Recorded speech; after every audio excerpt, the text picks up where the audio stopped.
it could be someone else. We therefore call on everyone to vote in favor of this resolution. Thank you very much, Mr. President. I thank the distinguished representative of the European Union. I give the floor to the distinguished representative of Eritrea on behalf of the group of like-minded countries.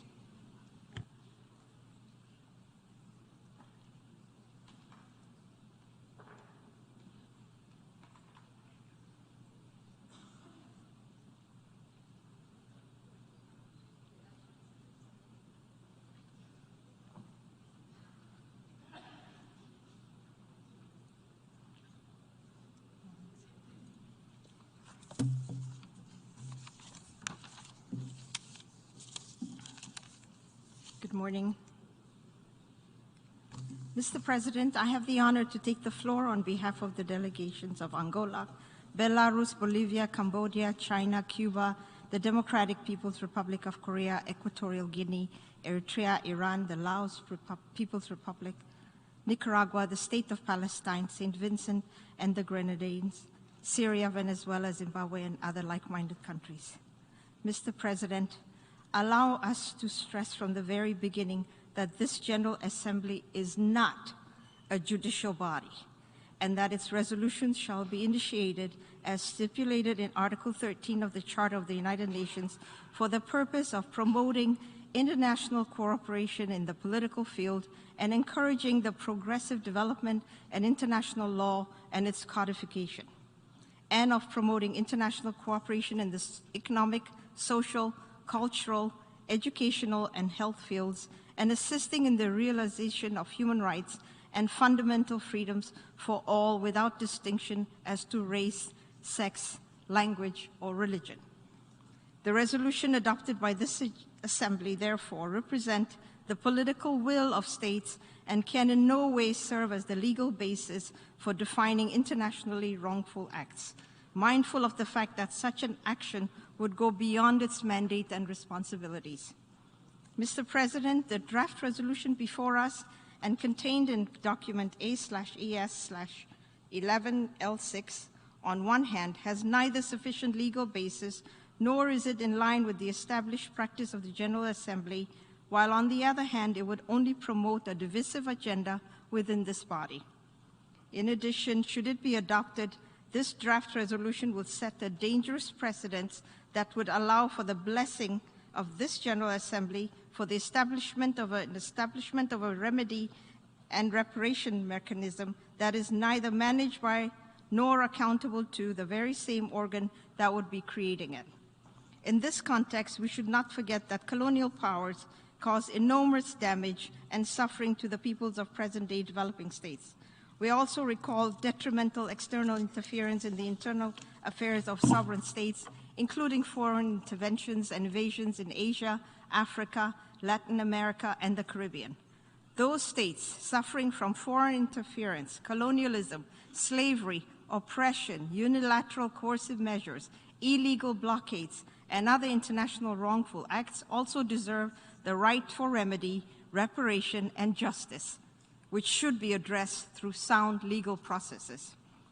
Mr. President, sovereign states shall not be forced in any way to take specific sides with regards to the ongoing conflict in Ukraine. Their respective national positions, including those that may decide to remain impartial, should be respected. And we seize this opportunity to stress once again that the conflict around Ukraine must be resolved through diplomatic means and efforts. This General Assembly shall play a positive role towards that end and should spare no effort in favor of its peaceful resolution, while avoiding any initiative that may risk to further aggravate the situation on the ground and to further escalate tensions around the conflict. In this context, we cannot overemphasize that any attempt to entrench a Cold War-era mentality and bloc politics based on confrontation, the deepening divisions, and the imposition of disparate visions and agendas should be rejected by all responsible members of the international community, as it contributes in no way to addressing, through peaceful means and cooperation, the complex, emerging, and common challenges faced nowadays by humanity. To conclude, We would like to stress that all efforts should be made to facilitate and promote friendly relations, dialogue, and cooperation among states in line with the principles, purposes, and values enshrined in both the Charter of the United Nations and the Declaration on Principles of International Law concerning friendly relations and cooperation among states in accordance with the Charter of the United Nations approved by this General Assembly in its Resolution 2625 of October 24th, 1970. I thank you, Mr. President. I thank the distinguished representative of Eritrea. I give the floor to the distinguished representative of Latvia on behalf of the Nordic and Baltic countries.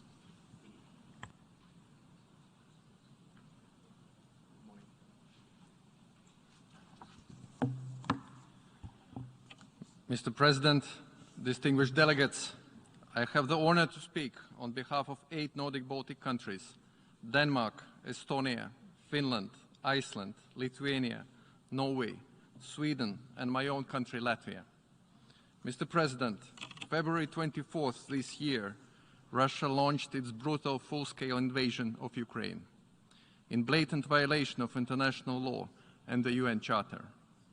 By this war of aggression, aided by Belarus, Russia has deliberately violated the fundamental right of all states to independence, sovereignty, and territorial integrity. Moreover, this aggression has caused immense suffering to the people of Ukraine. It has triggered the largest humanitarian catastrophe in Europe since World War II. More than 17 million people have been displaced. Ukraine has lost more than 40% of its GDP. Today, more than 3 million Ukrainians must get by without water, electricity, sanitation, and heating.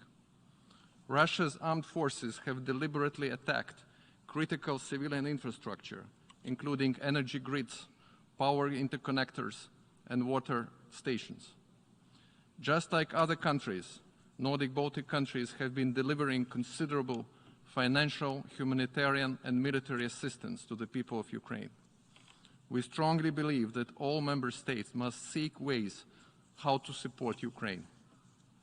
This resolution on furtherance of remedy and reparation for aggression against Ukraine is giving us the possibility to further extend our support to Ukraine and the Ukrainian people. With this resolution, General Assembly recognizes the need to establish an international mechanism to compensate Ukraine for the damages caused by Russia's aggression. This resolution recommends the creation of a registry of damages to serve as a record of evidence and claims on damage, loss, and injury caused by the aggression of Russia.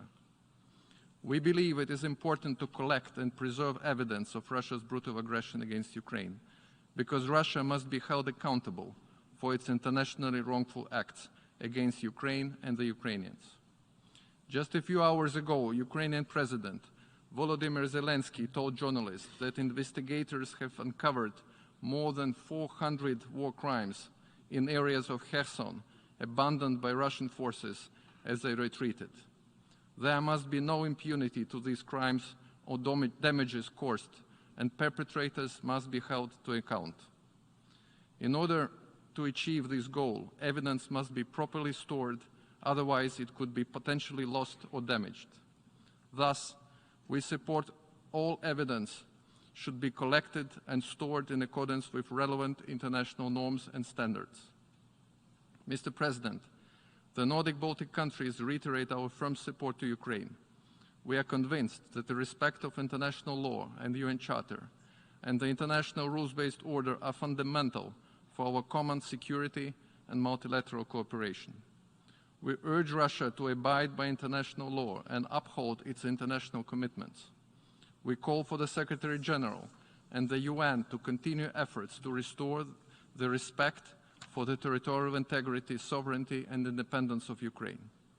The UN member states must support all mechanisms to restore justice to the victims of Russia's aggression. We therefore call on all UN member states to vote in favor of this resolution. Thank you, Mr. President. I thank the distinguished representative of Latvia on behalf of the Nordic and Baltic countries. I now give the floor to the distinguished representative of Poland.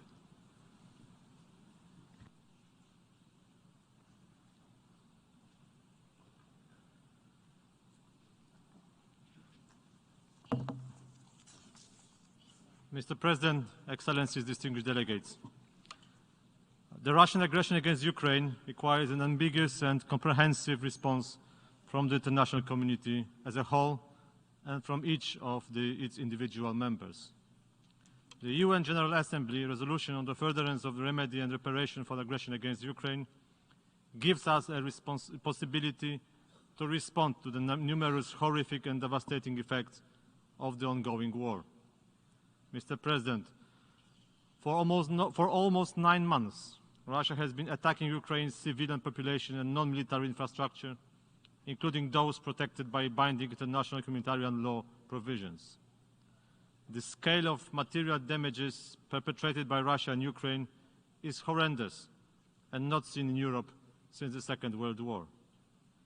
It is obvious that Russia has flagrantly and manifestly violated a multitude of international obligations.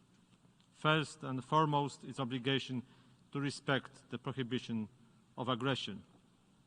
Its disrespect for international law is highlighted by non-compliance with the binding decision of the International Court of Justice of 16 March 2022 on provisional measures.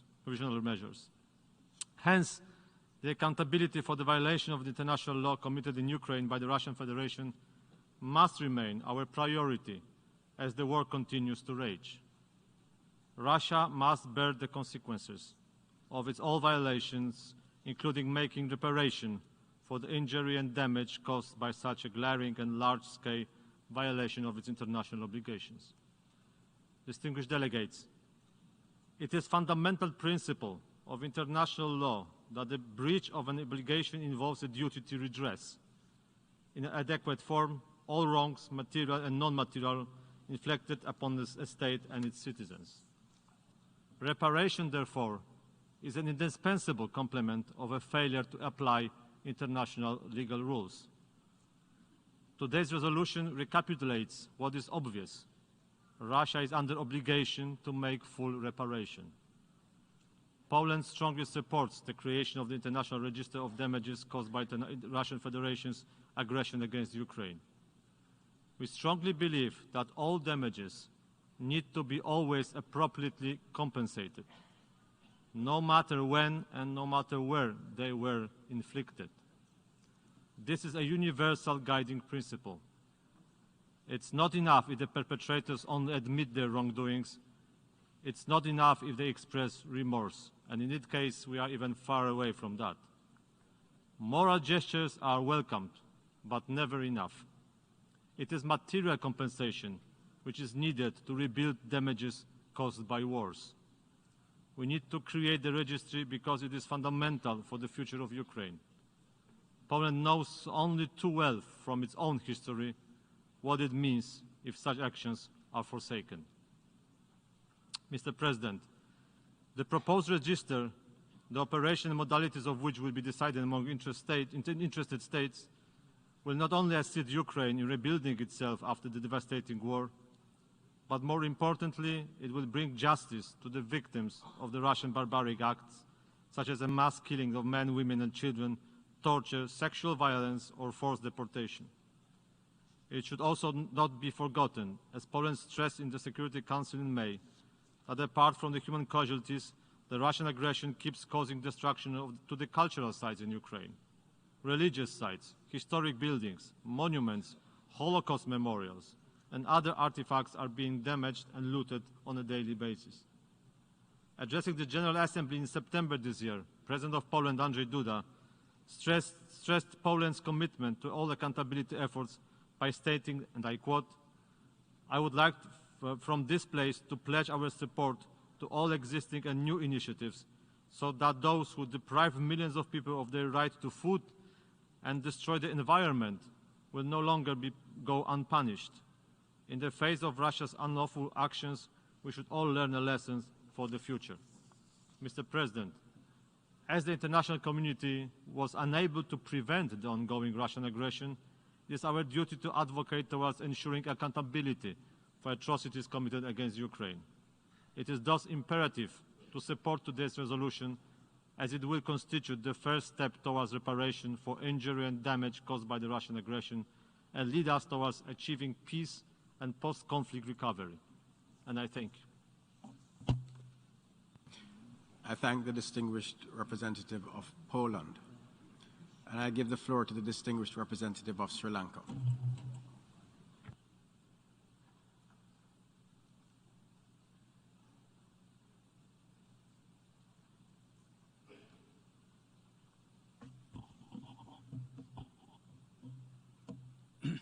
Mr. President, distinguished delegates,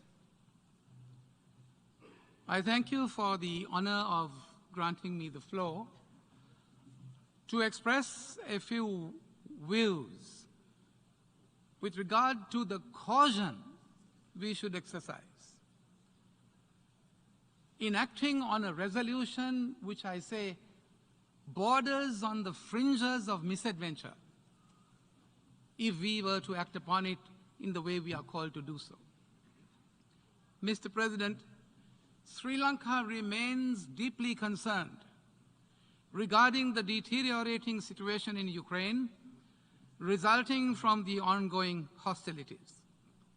As a country that suffered from a 30-year-old internal conflict, Sri Lanka affirms the truism that wars no longer end with winners or losers. Wars, as someone said, distinguished delegates, are easier to start than to stop. Look around us. How are wars won in contemporary times? Look around us. Haven't they ended indecisively? They have.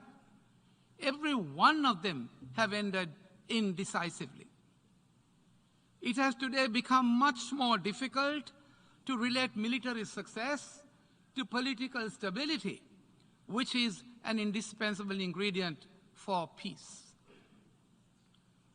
Mr. President, since the eruption of hostilities in Ukraine in February this year, we have seen hostile rhetoric, strategic maneuvering, and repeated closure of doors to any possible settlement of the conflict, thus relegating the humanitarian crisis and resulting suffering to the back burner. We are suicidal in our tendencies, quite frankly. We like to play with fire to our detriment. The consequences are evident to the whole world, which was already beset by the devastating effect of a pandemic and is now facing a severe energy and food crisis that has devastated economies and livelihoods around the world. Those in the developing world, like Sri Lanka, with vulnerable economies, dependent on services, mechanisms such as tourism, have been especially hard hit. All this is happening amidst multiple other challenges referred to by the Secretary General himself as a 5-alarm global fire, as he describes it. Mr. President, the vast majority of countries represented in this assembly have not invaded other countries or colonized them, nor have they engaged in proxy wars in countries far away from their own. However, we in Sri Lanka have been forced to suffer the consequences of an Easter bombing, an unknown pandemic followed by a war in the Ukraine, the cumulative effects of which have dealt our economies and countries similar to us a body blow, causing our economies to hemorrhage. That is the plight that we are in.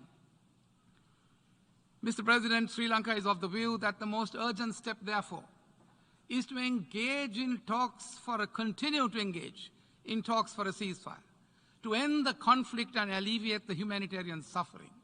That is of paramount importance.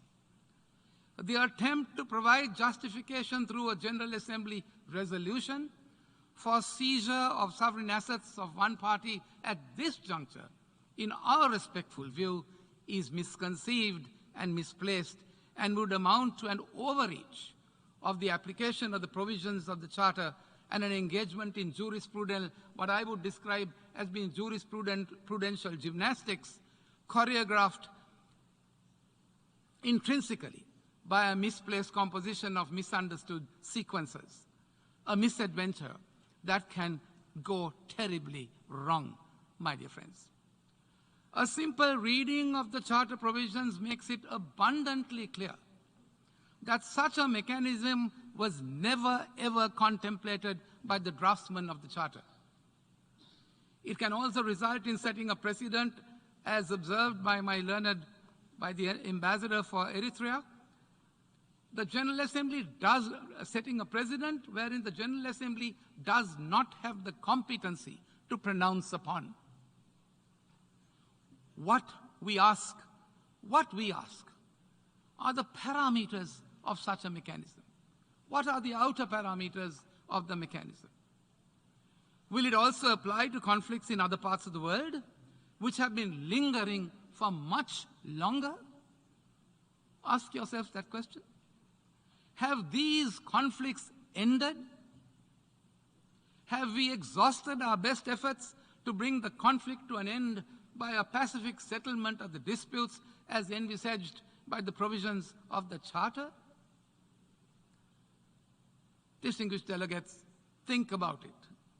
Moreover, the General Assembly by its very nature is a political body for deliberation and entrusted to make political recommendations to its membership through consensus or otherwise. Distinguished delegates, the General Assembly cannot determine state responsibility or usurp the sovereign immunity of state property under international law. It cannot arrogate to itself the role of an adjudicatory tribunal.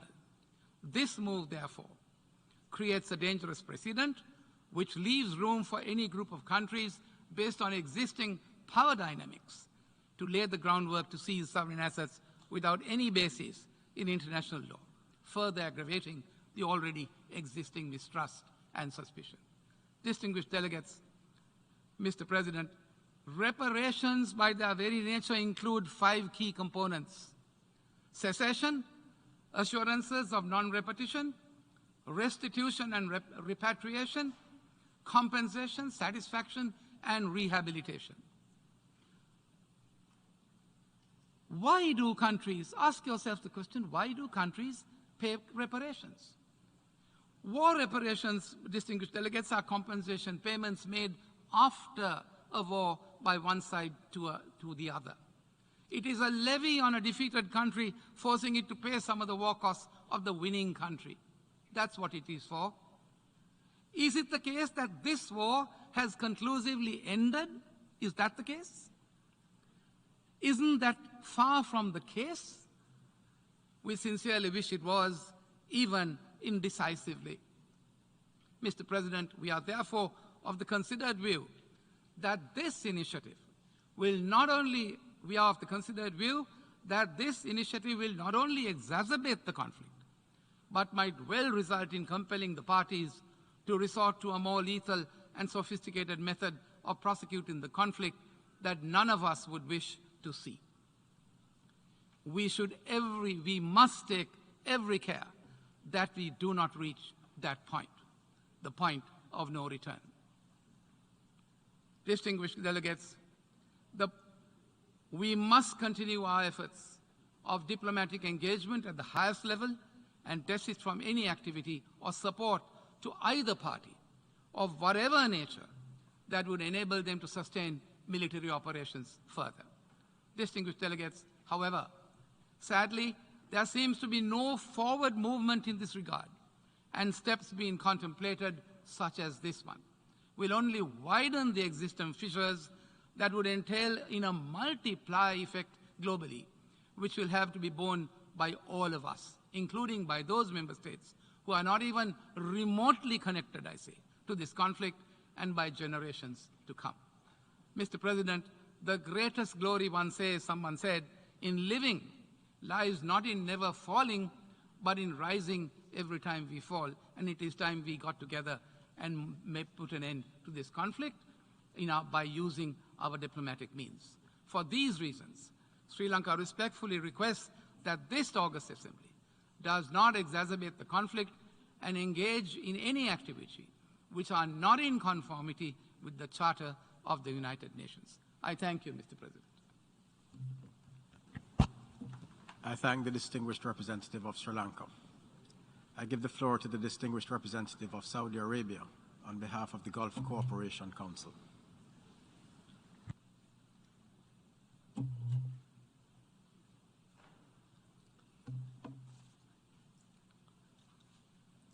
السيد الرئيس، السيدات والسادة، يسرني أن ألقي هذا البيان نيابة عن الدول الأعضاء في مجلس التعاون لدول الخليج العربية، الإمارات العربية المتحدة، مملكة البحرين، سلطنة عمان، دولة قطر، دولة الكويت، وبلاد المملكة العربية السعودية. إن دول مجلس التعاون لدول الخليج العربية تتابع بقلق بالغ ما آلت إليه الأوضاع بجمهورية أوكرانيا واستمرار الأزمة حتى الآن، وما نتج عنها من تداعيات إنسانية واقتصادية وسياسية. وهنا تشدد دول المجلس على أن مواقفها تأتي متسقة مع ثوابتها الداعية إلى الالتزام بالمبادئ الراسخة للقانون الدولي وميثاق الأمم المتحدة التي تحكم العلاقات بين الدول، والقائمة على احترام سيادة الدول وسلامتها. وتؤكد دول المجلس على العلاقات الودية التي تربطها مع كافة أطراف الأزمة.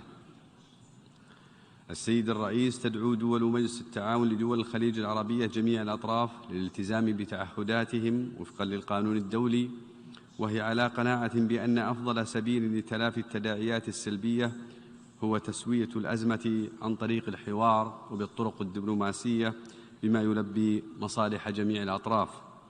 وعليه فإن دول المجلس تحث الأطراف كافة على ضبط النفس وتجنب المزيد من التصعيد والتزام السبل السلمية لتسوية النزاع. السيد الرئيس، السيدات والسادة، إن القرار المنظور اليوم الوارد بالوثيقة A/ES 11/L6 ورغم كونه مبنياً على المبادئ الأساسية والتوجيهية للانتصاف والجبر التي اعتمدتها الجمعية العامة للأمم المتحدة بقرارها رقم 147/60 في عام 2005، إلا أن دول المجلس ترى أن أي آلية تنشأ لا بد أن تكون مستندة إلى إجراءات ومعايير متفق عليها دولياً وتحظى بقبول واسع وتحت إشراف أممي، سعياً لمعالجة سبل الانتصاف والجبر بشكل عادل يضمن تحقيق الغاية المنشودة منها. وفي الختام، السيد الرئيس، تعرب دول مجلس التعاون لدول الخليج العربية عن أملها في استمرار العمل من أجل الوصول إلى حل مرضٍ لجميع الأطراف، ودول المجلس مستمرة في دعمها لجميع المبادرات الإنسانية والسياسية وصولاً لتحقيق الهدف المنشود، وهو إحلال السلام بالمنطقة وتجنيب العالم التداعيات السلبية للأزمة إنسانياً وسياسياً واقتصادياً. وشكراً السيد الرئيس. I thank the distinguished representative of Saudi Arabia on behalf of the Gulf Cooperation Council. I give the floor to the distinguished representative of the United Kingdom.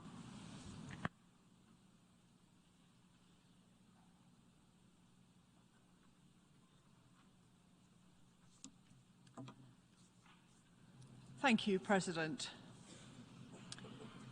Russia's unprovoked and illegal invasion of Ukraine, including its attacks on civilians, schools, hospitals, and power supplies, has caused and continues to cause immense damage and loss to Ukraine and its people.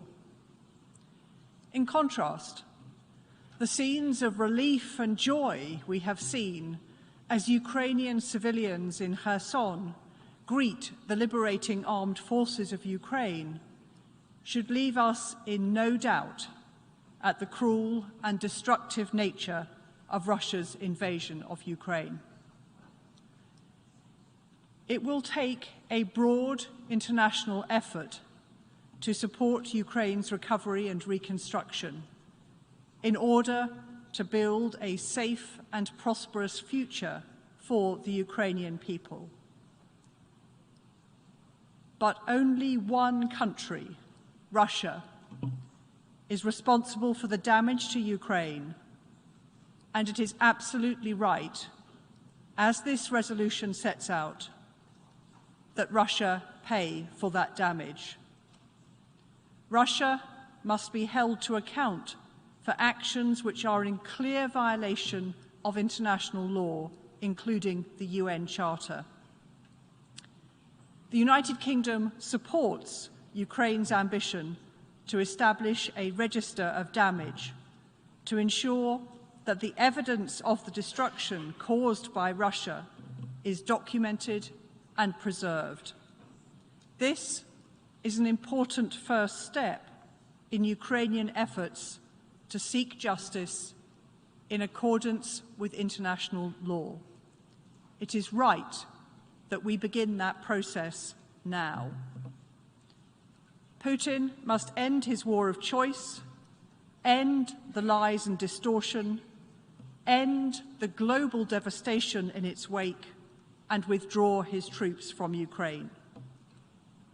We remain steadfast in our support for Ukraine and for justice and compensation for the damage that Russia has caused.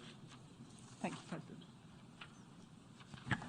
I thank the distinguished representative of the United Kingdom.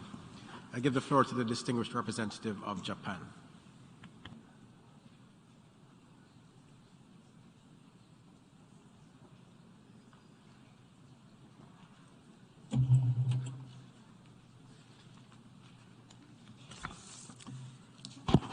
Mr. President, more than 8 months after Russia's aggression against Ukraine, the situation is still extremely dire. We again condemn Russia's aggression. Russia has inflicted tremendous damage on Ukraine, including the killing of innocent civilians and the destruction of civil infrastructure and facilities, such as schools, museums, and commercial establishments.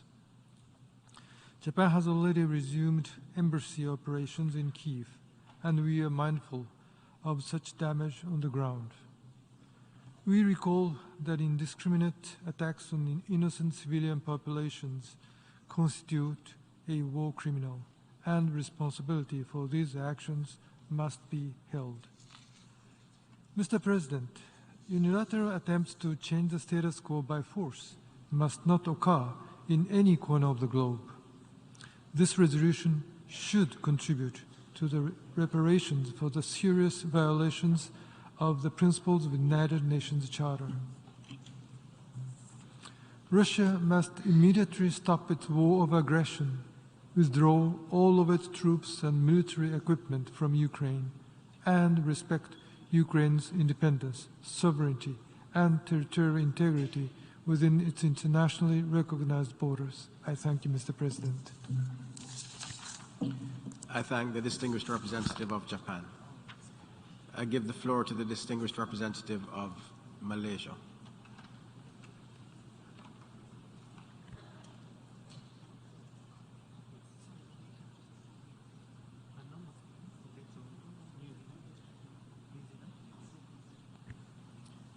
I give the floor to the distinguished representative of New Zealand.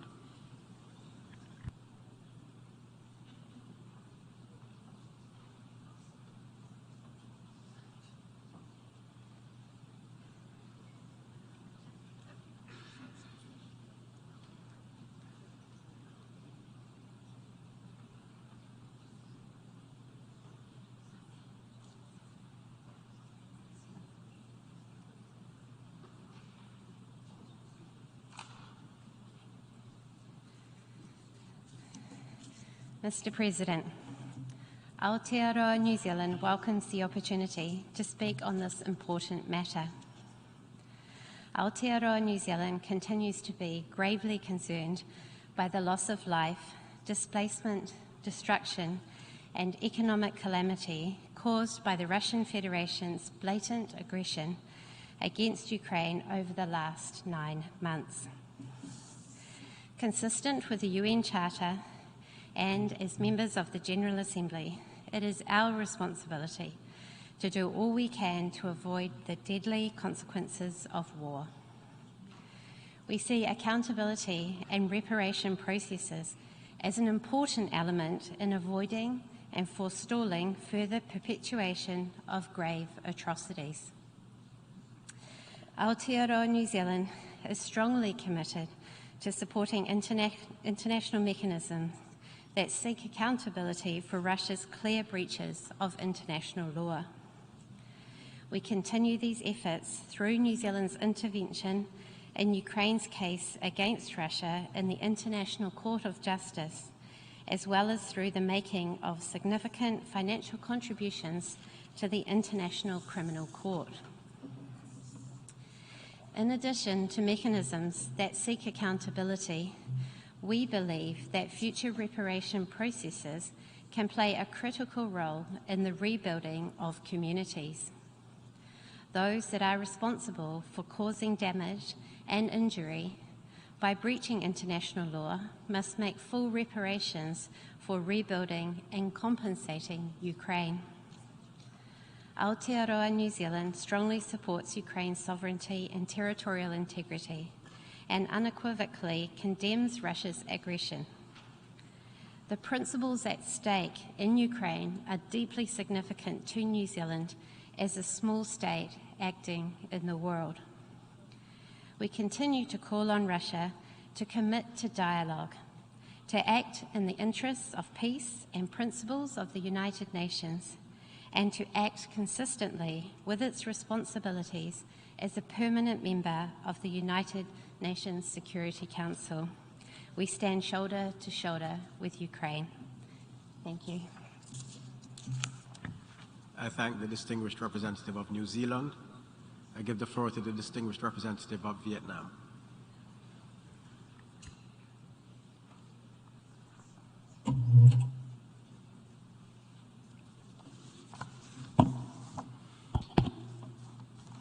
Mr. President, Vietnam continues to closely follow the situation in Ukraine. We are extremely concerned over the recent developments with a few prospects for an early resolution. Our position has been clear and consistent. The immediate priority now must be an immediate cessation of hostilities, restoration of peace, and protecting the safety and security of civilians and civilian facilities in Ukraine. In this regard, Vietnam welcomes efforts by the UN and the international community for their untiring efforts in helping bringing all parties together and for continued implementation of concluded agreements. We cannot let cooperation and dialogue take the back seat. We continue to call on concerned parties to resume dialogue and negotiation so as to achieve long-term solutions that take into consideration the interests and concerns of all parties in accordance with international law and the UN Charter. Nothing should be more desirable than the regional and international peace, security, and stability so awaited by the people. Mr. President, wars and conflicts across continents continue unabated, posing direct threats to millions of lives. Underdevelopment and poverty are also the consequences of deep-rooted historical ramifications of wars. After decades of war, struggling for independence and defending our independence with untold losses, Vietnam fully understands the utmost importance of preserving the war legacies for reconstruction, maintenance of peace, stability, and prosperity for the livelihoods of the people. At the same time, we believe that in all conflicts, it is crucial that concerned parties and international partners should make utmost efforts to practically contribute to alleviate the destruction of war in accordance with international law. Mr. President, pending a final solution for the situation in Ukraine, the immediate task is responding adequately to the urgent humanitarian need of those impacted by the hostilities in the country. International assistance is critical. To that end, we must continue joint hands to create a conducive and people-centered environment and refrain from actions that may drive the parties further apart and delay the prospects of settlement. Vietnam commends operation by the UN, international partners and regional countries to assist people on the ground, including refugees. We stand ready to constructively contribute to diplomatic efforts to the reconstruction and restoration in Ukraine. I thank you. I thank the distinguished representative of Vietnam, and I give the floor to the distinguished representative of Australia.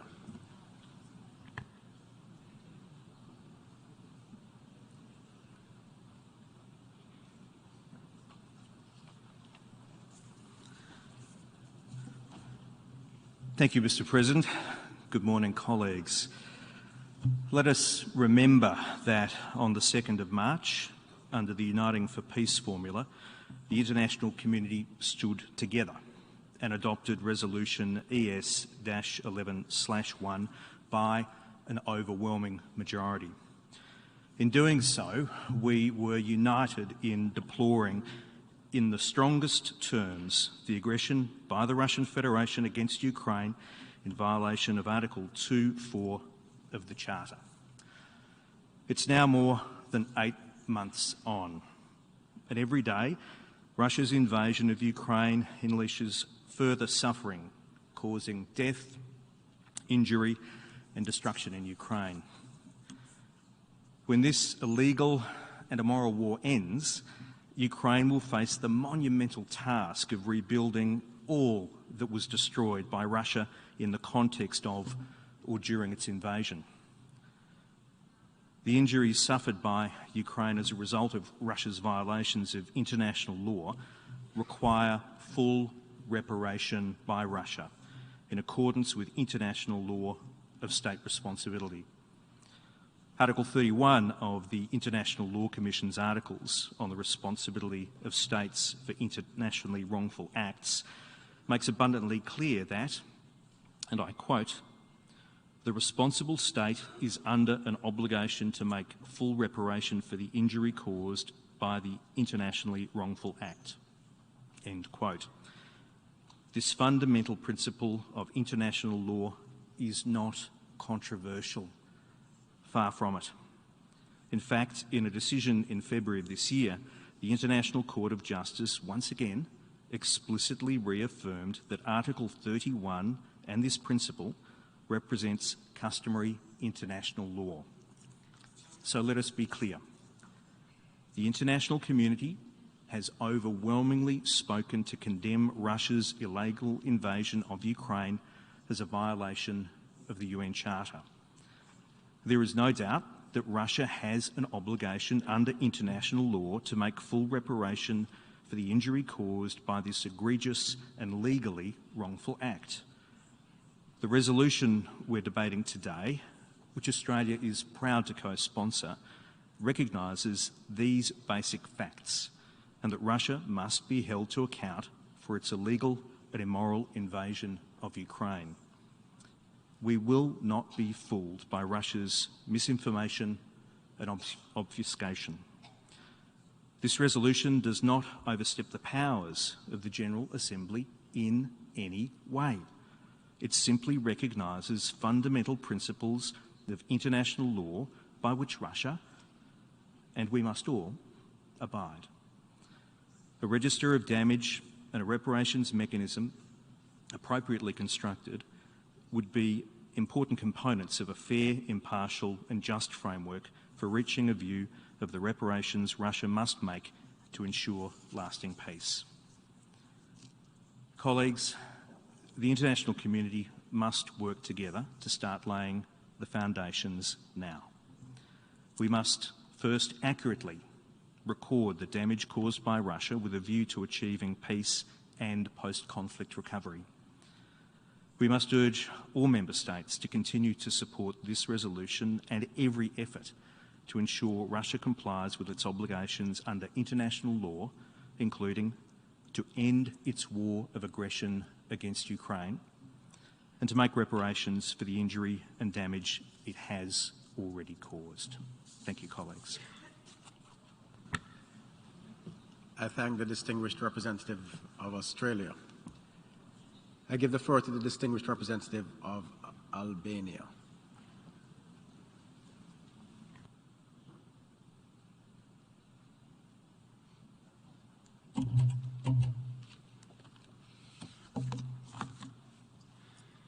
Mr. President, for 9 long months, the unprovoked and unjustified military aggression of Russia in Ukraine, otherwise unavoidable disaster imposed by Kremlin, has caused devastating consequences.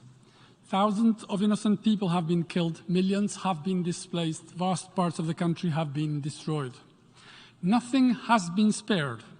Russian bombs and missiles, lately with help from Iran and North Korea, have, in blatant disregard of international law, targeted Ukraine's economy, its infrastructure, its education and health care, its culture, religious, historic and archaeological sites. The Russian footprint of destruction is everywhere. Every time Russia has been pushed back, and this is happening continuously since months now, we have seen relentless punishing bombardments seeking to wreck Ukraine's infrastructure, provoke a power grid collapse, halting water and sewage services, making life impossible, with the hope to freeze the country into submission. This is appalling, but it is not news in a war, in this war of aggression. The news is that Russian cruelty has not sapped Ukraine's will to fight. The retreat from Kherson is just the latest act of the Russian humiliation saga in Ukraine. Yes, there is no electricity in Kherson. There is no water, there is no light, there is no heating and there is no internet there. But most importantly, there is no Russia there anymore, only its terrible footprint. Colleagues, the UN and other organizations have reported continuously on the significant and widespread damages caused by this aggression. But there is need to have a detailed map of what has happened, to have a full picture of this man-made catastrophe. What we know already is staggering. According to serious and credible reports, over 7% of Ukraine's entire housing stock has been destroyed. The damage inflicted to transporter infrastructure, roads and railroads, amounts to close 1/3 of the entire country.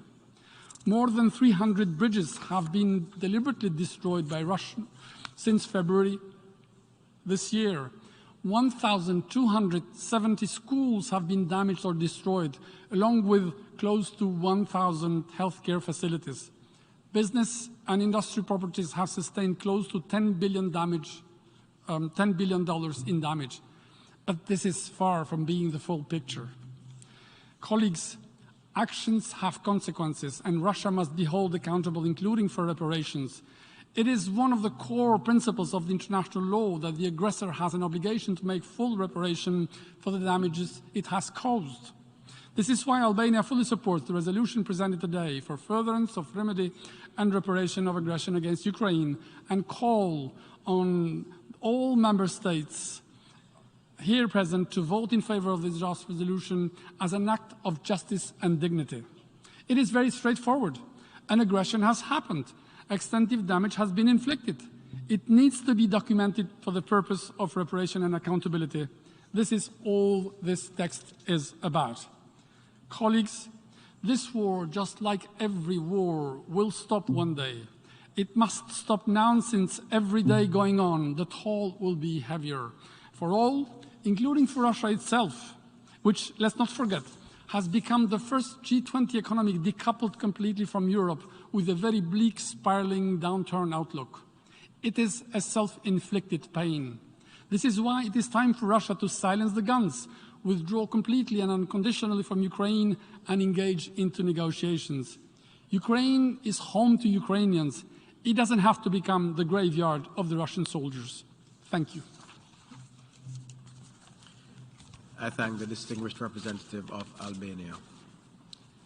I give the floor to the distinguished representative of Canada.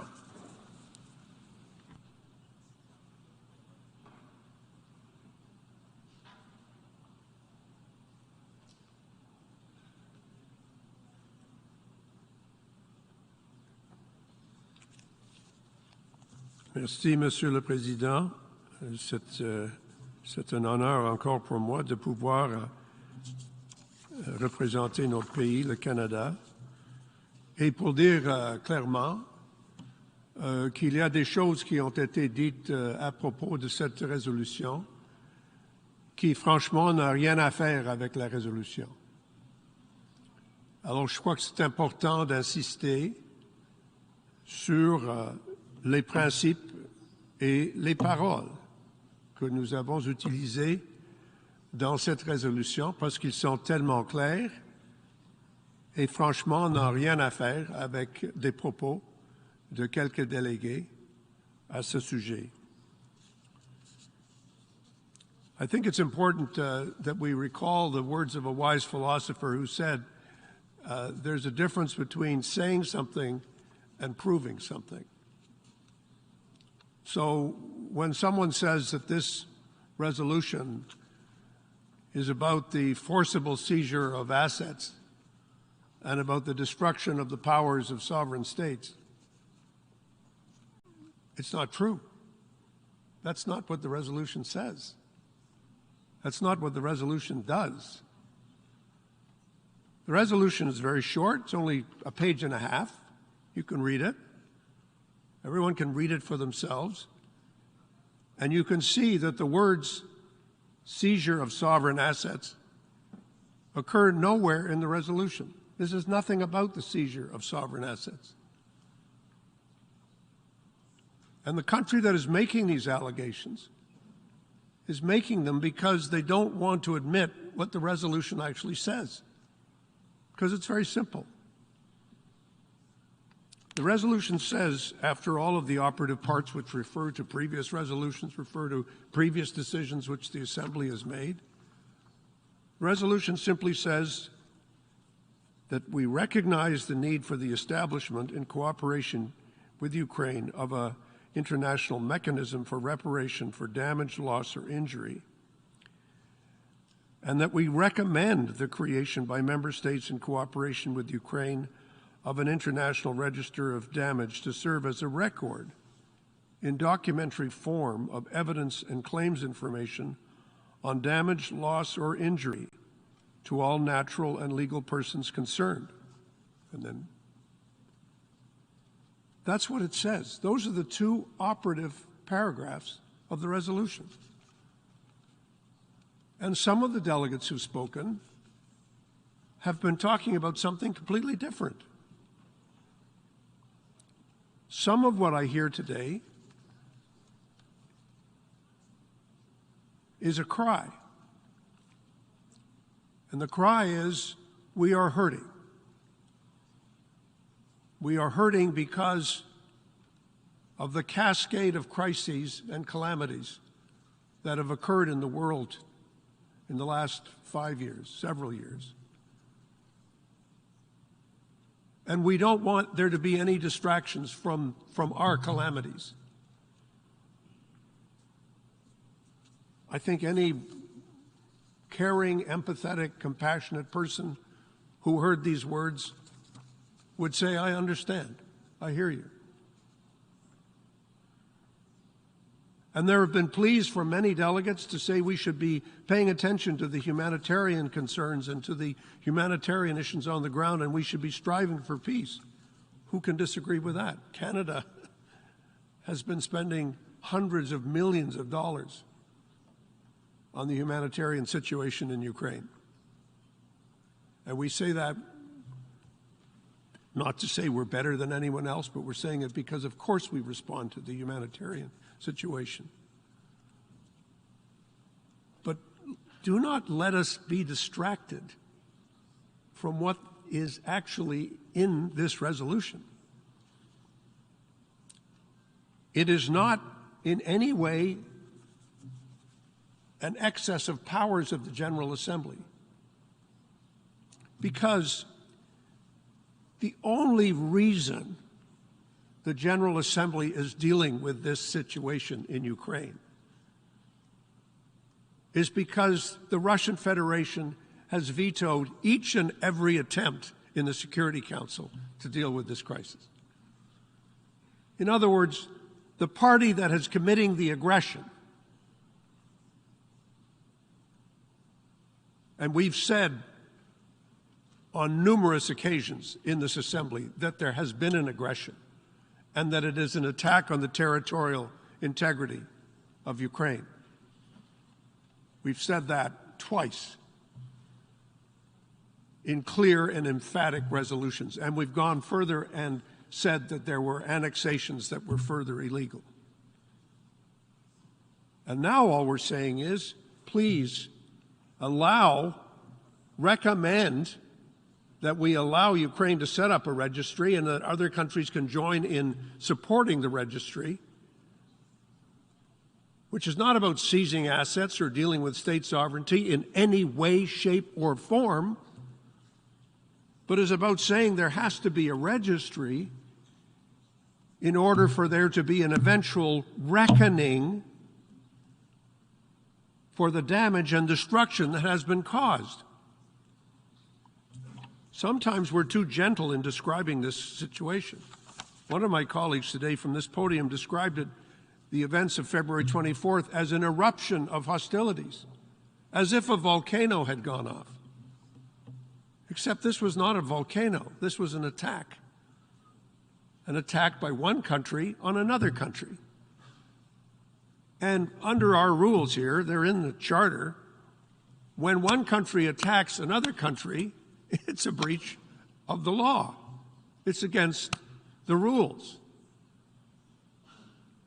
And one would have thought that the Security Council would have been able to say that.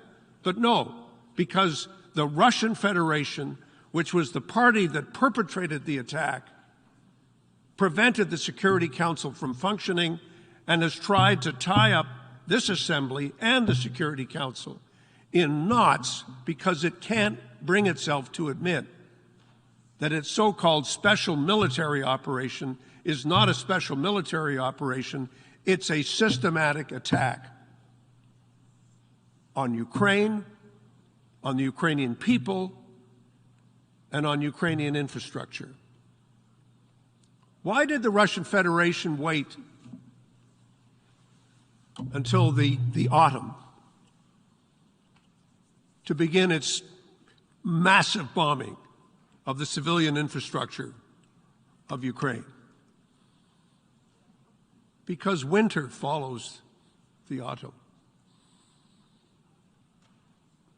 That's why. It was an attempt to freeze and to starve the people of Ukraine. And people talk anxiously here about we need to find peace. Of course we need to find peace.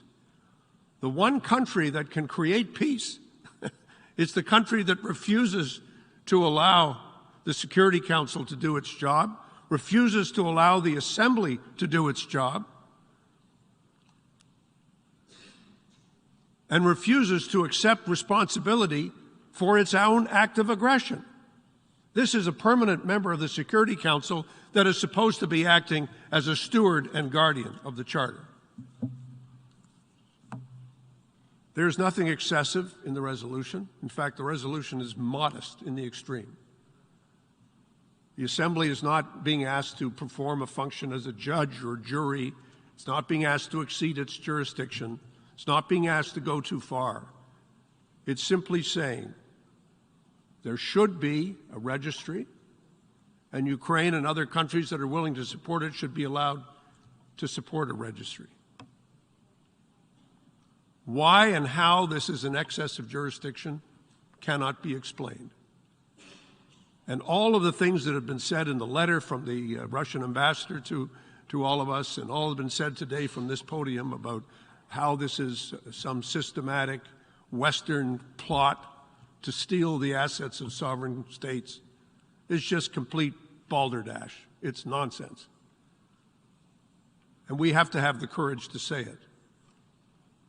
This is not some magical event that occurred out of the air that has no explanation, that has no cause and no effect. It has a cause. That cause is called aggression. It has an effect. That effect is the destruction of life, liberty, property in a country called Ukraine, which is a real place, which is a real country. And like all countries and all members of this assembly, it deserves support. And we're not doing it for Ukraine alone. There are member states here said this is all very far away. It has nothing to do with us. Well, I'm sorry. The crimes that are committed against the least of us are the crimes that are committed against all of us. Thank you, Mr. Chairman. I thank the distinguished representative of Canada. I give the floor to the distinguished representative of Slovakia.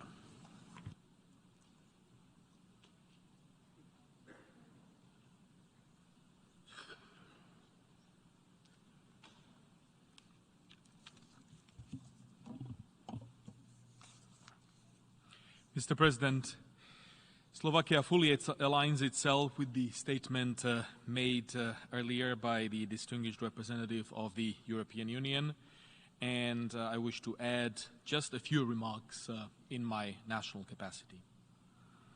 The context of today's debate is indeed self-explanatory.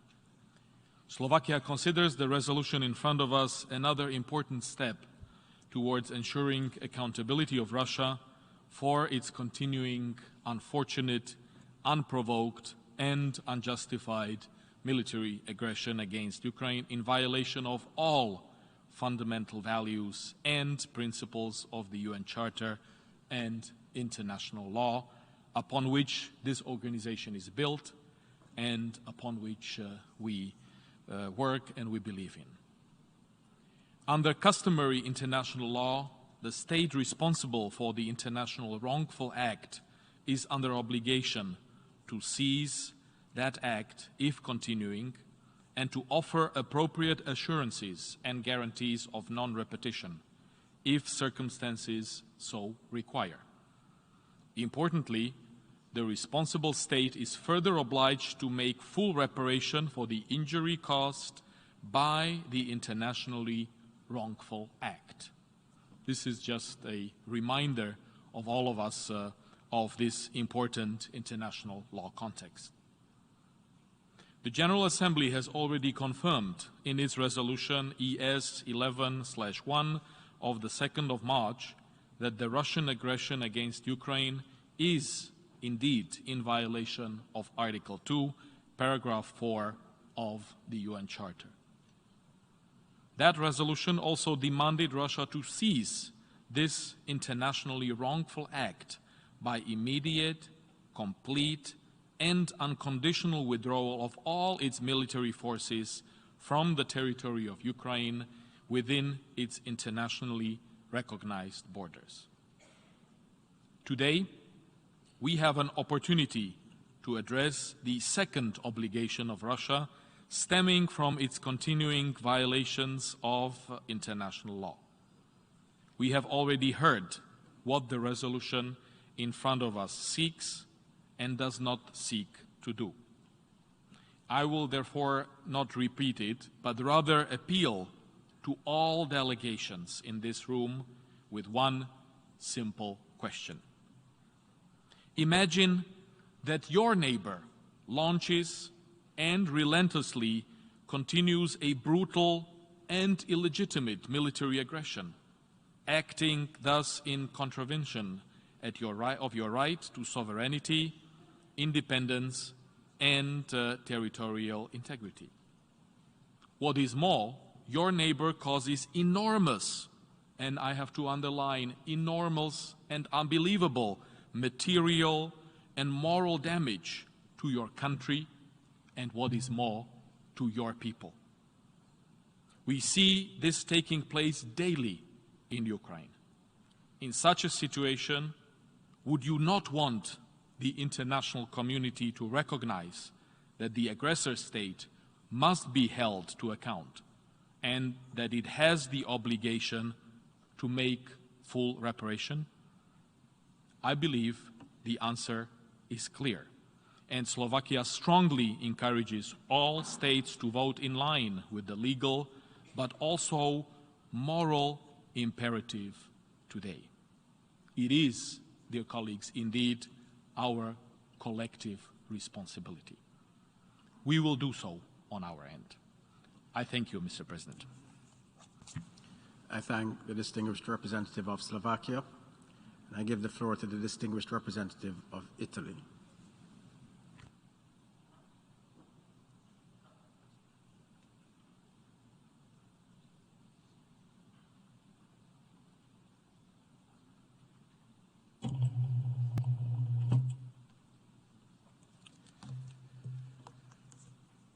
Mr. President, Italy aligns itself to the statement delivered by the European Union and wishes to add some remarks in its national capacity.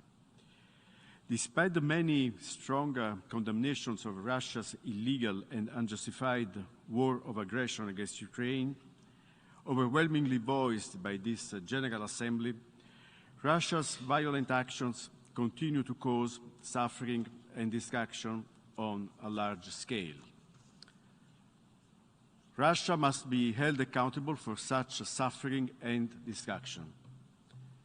Since the beginning, Russia's war of aggression deliberately targeted also civilians and civilian infrastructures in order to cause great harm to the people of Ukraine. The picture that is emerging after Russia's recent withdrawal from Kherson is once again one of destruction and pain inflicted on the local population.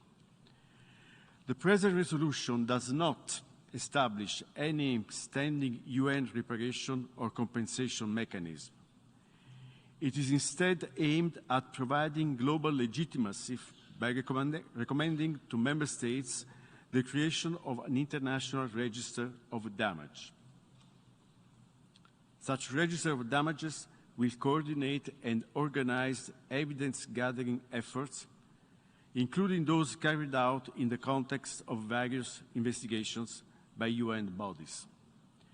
Such register will make sure that the collected evidence will be properly organized, recorded, and properly used in legal proceedings.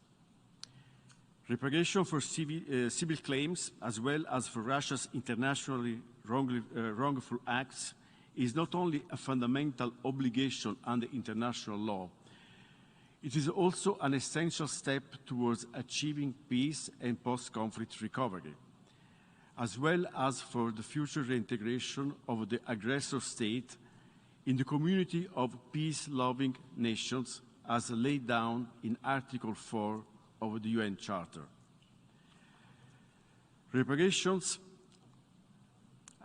related to damages caused by Russia's wrongful acts are meant to bring justice to the victims for death, injury, torture, deportation, forced displacement.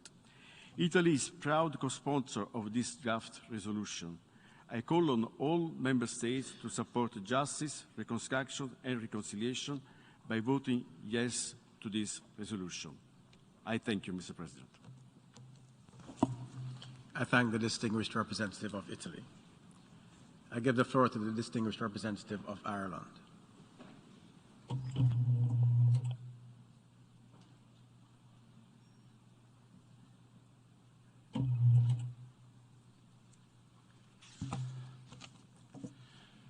Thank you, Mr. President. Ireland aligns itself with the statement delivered on behalf of the European Union and makes the following additional remarks in its national capacity. Once again, Ireland strongly condemns the Russian Federation's unprovoked, unjustified and illegal further invasion of Ukraine. It is in flagrant violation of the UN Charter as confirmed by this General Assembly. Once again, this Assembly meets while civilians in Ukraine bear the consequences of Russia's actions. These include attacks against residential buildings and the deliberate destruction of critical civilian infrastructure, including some 40% of Ukraine's electricity supply capacity. In addition, incidents of enforced disappearances, torture, and conflict-related sexual violence committed by Russian soldiers continue to be documented. Ireland once again urges the Russian Federation to comply with its obligations under international law, including international humanitarian law and international human rights law. We repeat our call on Russia to immediately end its invasion of Ukraine, to withdraw its forces from the entire territory of Ukraine, and to return to the path of dialogue and diplomacy before any more of Ukraine's people are forced to pay the terrible price of this appalling war. Mr. President, notwithstanding the previous resolutions of this body, and in complete disregard of the provisions of the UN Charter, Russia persists in its unashamed and unlawful aggression against Ukraine. There are legal consequences for the Russian Federation arising from its continued breaches of international law. Russia is under obligation to cease its internationally wrongful acts and to make reparations for the injury caused by those acts. The resolution before us today recognises and affirms those clear obligations. Ireland, therefore, supports the recommendation for the establishment of an international register of damage. Such a register of damage would preserve evidence of the damage, loss and injury that has been inflicted upon Ukraine and its people by Russia, creating an essential resource for future and ongoing accountability efforts. A register is also important for historical record, to shed light on the atrocities, international crimes and human rights violations committed against the people of Ukraine. The proposed register would be an important first step towards accountability in order to provide justice for victims and survivors. The establishment of a register would represent the beginning of a process that can ultimately lead to the payment of reparations in accordance with international law. Reparations will alleviate some of the devastating long-term physical and financial consequences of this horrific war for the Ukrainian people. We urge all members of this General Assembly to vote in favour of the resolution tabled here today. Thank you, Mr. President. I thank the distinguished representative of Ireland. I give the floor to the distinguished representative of the Syrian Arab Republic.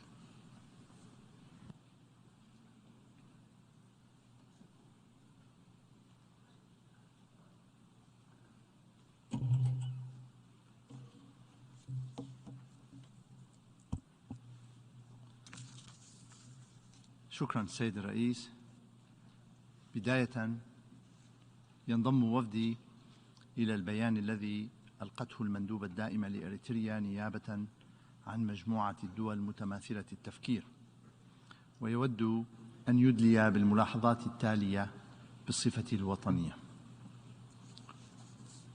سيد الرئيس، سيدات والسادة، لقد بات من الواضح أن الدول الغربية تصر على تعزيز حالة الاستقطاب السياسي داخل الأمم المتحدة، وعلى تعميق حالة الانقسام بين الدول الأعضاء فيها، وذلك من خلال تكرار الدعوة لعقد مثل هذه الاجتماعات الهادفة فقط إلى خدمة الأجندة العدائية للدول الغربية تجاه الاتحاد الروسي.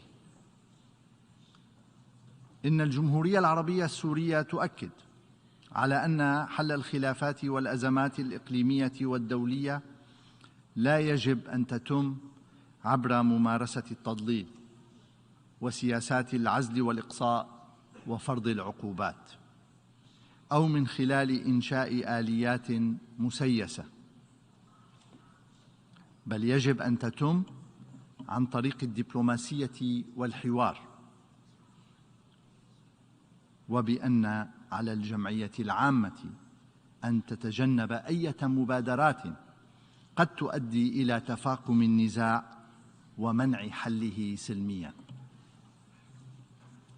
إن تصاعد النزاع بين روسيا وأوكرانيا جاء نتيجة لإذكاء الدول الغربية للنزعة القومية الأوكرانية المتطرفة،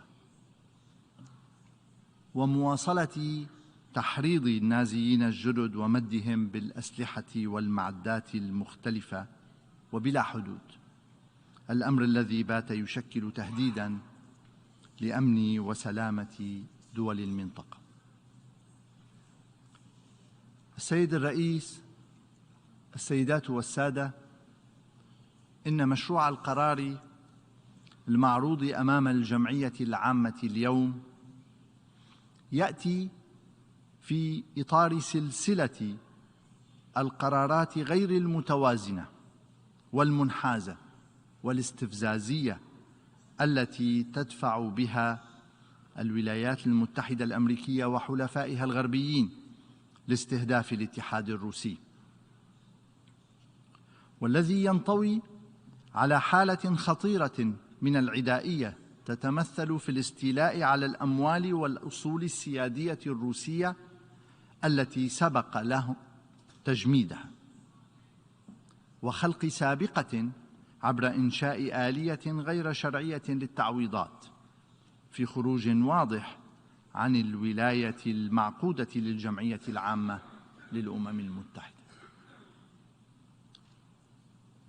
إن فشل جميع المحاولات السابقة لتلك الدول في كسر إرادة الاتحاد الروسي دفعها إلى اللجوء لوسيلة ابتزاز إضافية ضد الاتحاد الروسي عبر اللجوء إلى سرقة الأموال المجمدة في إطار ما يسمونه آلية التعويضات لجبر الضرر والتعويض عن الخسائر ومساعدة الشعب الأوكراني،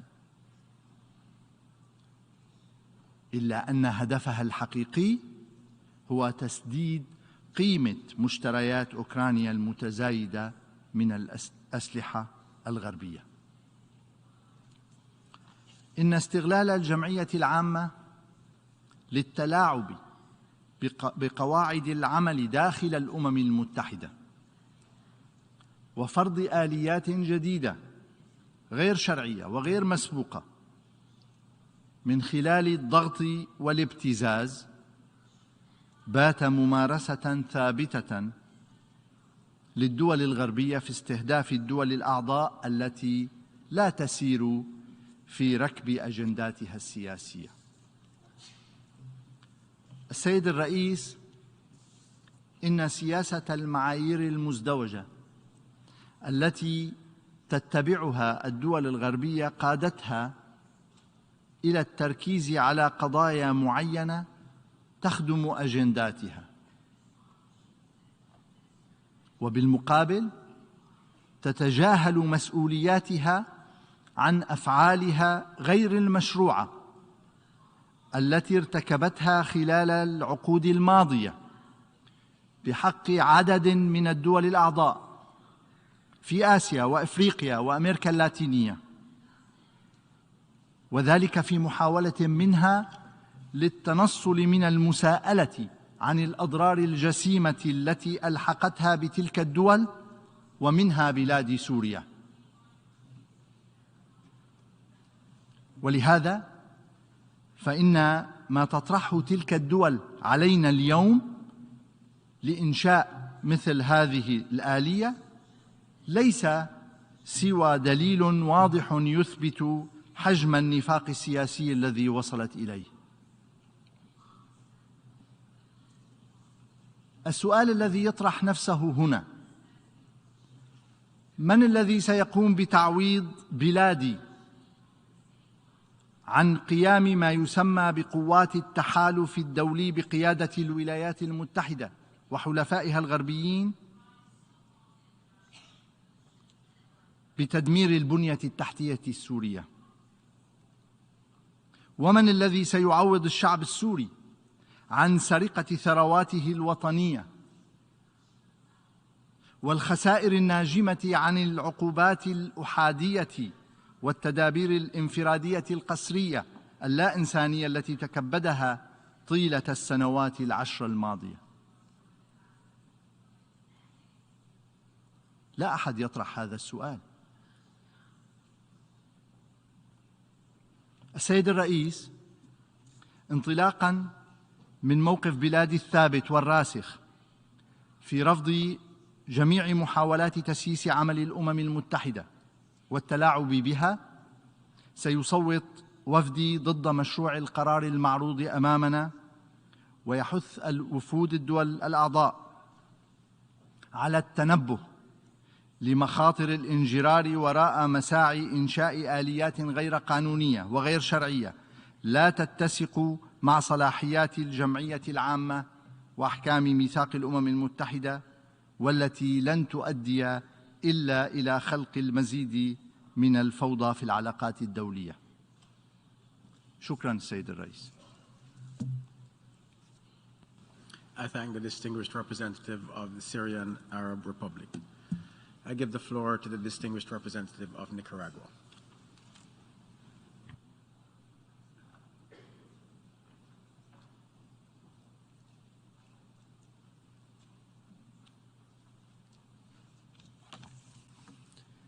Señor Presidente, nos sumamos a la declaración pronunciada por la embajadora de Eritrea en nombre del grupo de países afines.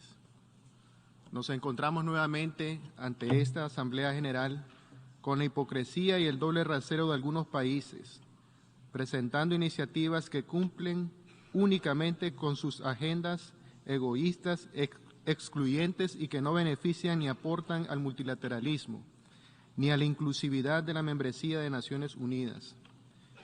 Nicaragua aboga por fortalecer un multilateralismo robusto, por la promoción de una cultura de paz, por un nuevo orden internacional con transformaciones profundas en las relaciones entre los países, con nuevos centros de desarrollo de esperanza que representan a la mayor parte de la humanidad.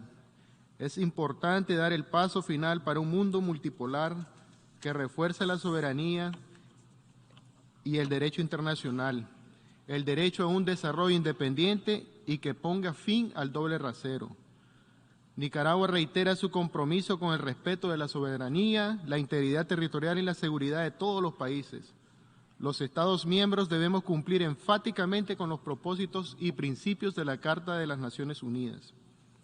Señor Presidente, el proyecto de resolución contenido en el documento A/ES-11/L.6 pretende descaradamente manipular y politizar nuestra organización al recomendar el establecimiento de este mecanismo internacional de reparación y que no estaría administrado por el órgano que lo crearía.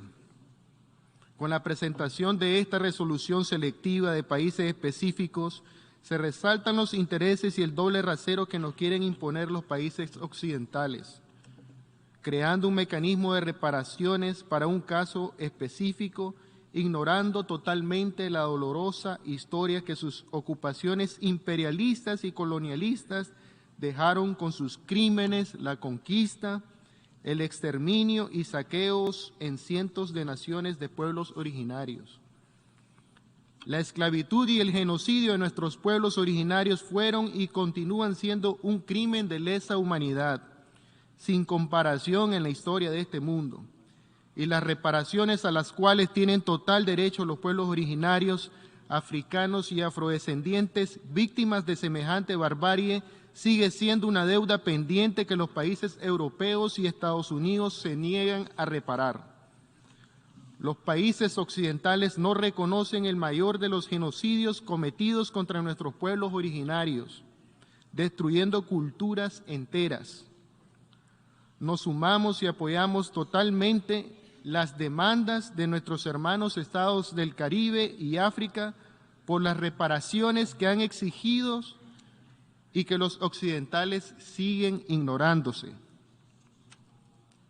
Señor Presidente, la imposición de sanciones, medidas coercitivas unilaterales son agresiones directas contra los pueblos y en tiempos de pandemia se convierten en crímenes de lesa humanidad, las cuales también en este caso deben ser objeto de reparaciones para todos los pueblos que somos víctimas del daño causado por estas agresiones de parte de países occidentales. No podemos dejar de recordar la doble moral, ese doble rasero de siempre de los occidentales. El 27 de junio de 1986, el fallo histórico de la Corte Internacional de Justicia de La Haya condenó a Estados Unidos por las actividades militares y paramilitares en y contra Nicaragua y mandó a indemnizar a Nicaragua por un monto de 17,000 millones de millones, mandato que Estados Unidos no ha cumplido, descalificando así a las Naciones Unidas y al más alto tribunal internacional. Señor presidente, en estos días se está realizando la conferencia del cambio climático COP27 en Sharm el Sheikh. Por décadas, nuestros países en desarrollo han demandado un mecanismo de reparación, de indemnización por nuestras pérdidas y daños causadas por los impactos negativos del cambio climático. ¿Y qué está pasando en la COP27? Nuevamente, los países occidentales que aplican y expanden modelos capitalistas destructivos de producción y consumo, destruyendo nuestra madre tierra, y quienes tienen esas responsabilidades históricas se niegan a establecer un mecanismo de reparación por la crisis climática, la cual no hemos provocado, pero que sí sufrimos con mayor intensidad y frecuencia todos los días. Señor presidente, para finalizar, el proyecto de resolución A/ES-11/L.6 es una acción divisiva en esta Asamblea General. No promueve el diálogo ni crea condiciones para una solución diplomática. Es un precedente peligroso que tendría repercusiones inimaginables para la paz y seguridad internacional, ya que dicho mecanismo no estará bajo la administración y jurisdicción de nuestra Asamblea General, lo cual es incongruente y no aporta en nada a la paz y la solución del conflicto en Ucrania.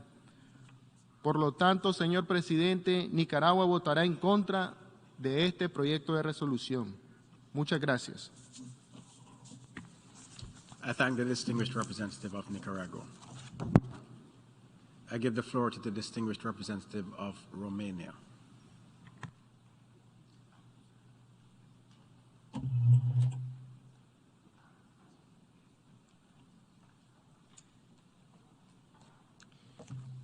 Mr. President, distinguished colleagues, Romania joined the European Union statement, and I would like to add a few comments in my national capacity.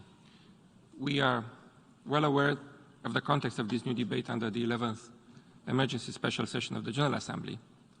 Despite the repeated calls of this UN body, the Russian Federation continues unabated its unjustified and unprovoked illegal military aggression against Ukraine. The resolution before us is an additional step towards accountability for the blatant violations of international law committed by the Russian Federation in Ukraine. Its provisions seek to complement the existing international efforts related to individual criminal responsibility by adding the missing dimension, the dimension of a state's responsibility for its internationally wrongful acts. It is well established that legal consequences of an internationally wrongful act are the obligations of the responsible state to cease the wrongful conduct and to make full reparation for the injury caused. And this is the basic premise upon which this text is built.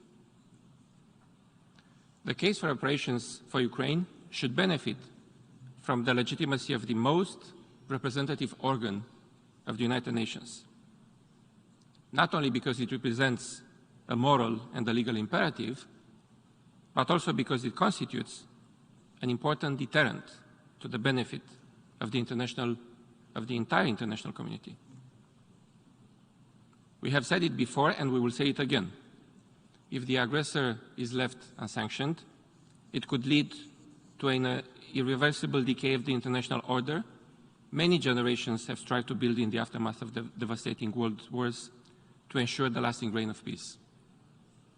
This Assembly knows from legitimate and credible sources that the extent of damage and suffering caused by the aggression against Ukraine is immense. Recognizing that there is a need for an international mechanism for reparation recommending the creation of an international register of damage is a modest and principled step. The provisions of this resolution do not establish any new entities. With the full agreement that time is of the essence and that evidence of the damage should be documented, we have trust that the future steps of this process will take into account the need for inclusivity and transparency, and that the future register of damage and potential reparations mechanism will be impartial and firmly rooted in the principles of independence and non-discrimination, and that they will complement the existing national and international evidence-gathering efforts. Romania will vote in favor of this text and hopes that the result will prove our collective commitment to all international accountability efforts in support of Ukraine. Thank you, Mr. President. I thank the distinguished representative of Romania. I give the floor to the distinguished representative of the Democratic People's Republic of Korea.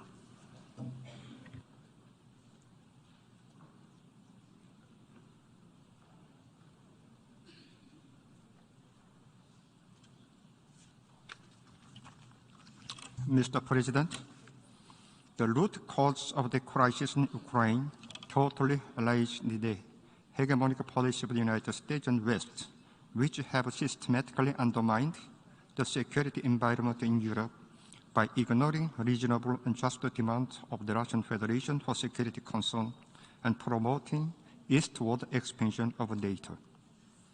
The draft resolution entitled Furtherance of the Remedy and Aspiration of the Aggression against Ukraine is nothing more than politically motivated document to shift all responsibility of the crisis in Ukraine to the Russian Federation. Furthermore, that draft resolution is inconsistent with proposing principle of the UN Charter for settlement of the international dispute by peaceful means and in accordance with principle of justice and international law. The General Assembly is not a judicial organ, and thus it has no mandate to judge internationally wrongful act and provide the legal ground for remedy and aspiration of certain country. General Assembly must play constructive role in preventing further escalation of geopolitical confrontation and tension and addressing security concern of parties to conflict in a reasonable and balanced manner. The DPRK delegation expressed its deep concern to the possibility of abusing this draft resolution as a legal basis to illegally seize property and assets of sovereign state. With regard to this issue, I would like to mention the resolution entitled United Nations Convention on Jurisdictional Immunity of State and Their Property, which was adopted at the 59th session of the General Assembly in 2004. Although this UN Convention has not yet come into the force due to lack of the sufficient deposits of the instrument of the ratification, all UN member states have reached the consensus that any state enjoy immunity in respect of its property away from jurisdiction of court of others. The text of this convention originated in deliberation of the International Law Commission and was elaborated by ad hoc committee reporting to 6th Committee of the General Assembly.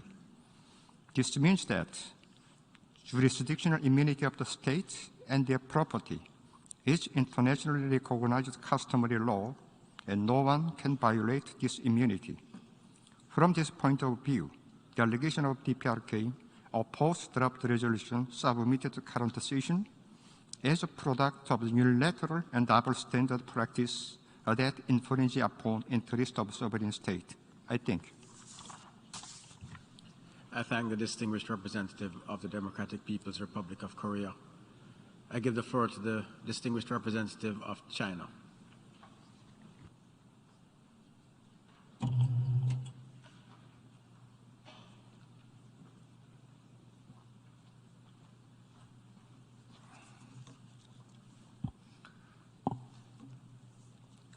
诸位先生，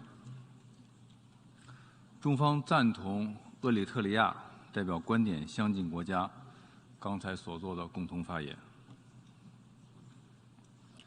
诸位先生，补救和赔偿是战争和冲突后伸张正义、抚慰人心、促进重建的重要手段。中国在近现代史上曾饱受外来侵略，蒙受巨大损失。我们理解战争受害者的悲痛心情，同情他们的悲惨处境。中方认为，战争补救和赔偿应当通过正确的政治途径和法律程序实现，体现国际意愿，体现公平正义，体现人道精神。安理会和联大在此方面的有益实践，可为国际社会类似行动提供重要参考。遗憾的是，提交本次紧急特别联大采取行动的有关补救和赔偿问题的决议草案，存在明显缺陷、漏洞，不符合中方立场主张。我愿阐述以下3点看法。第一，决议草案意图通过联大直接处理国际法律责任问题，超越了联大授权。联合国宪章对联合国各主要机构的职权有明确规定，联大不是国际司法机构，无权对国际不法行为作出法律定性和追责。第11届紧急特别联大此前通过的决议，不构成补救和赔偿的法律基础。第二，决议草案意图援引国家对国际不法行为的责任条款进行追责，缺乏法律依据。责任条款仅为国际法委员会这一专家机构的研究成果，不是政府间国际条约，不具法律拘束力。责任条款也没有为判定何为国际不法行为以及是否存在国际不法行为提供法律规范。以责任条款为据进行法律定性和追责，并不恰当。第三，决议草案意图认可部分国家在联合国框架外建立赔偿和损失登记机制，不合惯常实践。部分国家拟建立的此类机制，不在联合国框架内，不受联合国监管，也不向联合国报告，却要让联大为此专门通过决议。这种做法道理上说不通，实践上没先例。还需指出的是，补救和赔偿问题事关重大，影响深远，既关乎和平安全，也关乎公理良知；既关乎政治正确，也关乎国际法治；既关乎当前情势，也关乎历史不公。世界上那些遭受殖民主义、外来干涉、单边制裁、经济封锁等国际不法行为影响的国家，都有权要求补救和赔偿。联大今天采取的行动，应有助于为今后解决有关国家可能提出的补救和赔偿要求提供正确指引，应有助于维护联合国平等对待所有会员国的公正形象，应有助于确保联合国机构按照各自授权开展工作。这样一份重要的决议草案，理应经过会员国充分讨论和广泛协商，最大限度地凝聚共识，弥合分歧，确保在政治上、法律上、程序上都经得起历史的检验。令人遗憾的是，提案国没有认真组织磋商，没有实质性回应会员国的关切，执意推动联大，仓促采取行动，这种做法完全不具建设性。基于上述，为维护联合国宪章权威和联大信誉，为维护真正的多边主义和团结协作精神，为维护国际法治和公平正义，中方将对决议草案投反对票。主席先生，乌克兰危机延宕至今已近9个月，对国际社会造成巨大冲击，给我们这个本已乱象纷呈的世界带来更多的不确定性、不稳定性。冲突长期化、扩大化、复杂化，不符合任何一方利益，对发展中国家伤害尤深。中方再次呼吁有关各方早日重回对话谈判，推动局势回到政治解决的正确轨道。包括联大在内的国际社会均应为此付出积极努力，而不是挑动对抗、激化矛盾、加剧分裂。最后，我愿重申，中方在乌克兰问题上的立场是一贯的、明确的。我们始终主张各国主权、领土完整都应该得到尊重，联合国宪章宗旨和原则都应该得到遵守，各方合理安全关切都应该得到重视，一切有利于危机的努力都应该得到支持。中方愿继续同国际社会一道，为推动早日实现停火止战、局势走向缓和、危机得到政治解决，发挥建设性作用。谢谢主席。I thank the distinguished representative of China. I give the floor to the distinguished representative of France.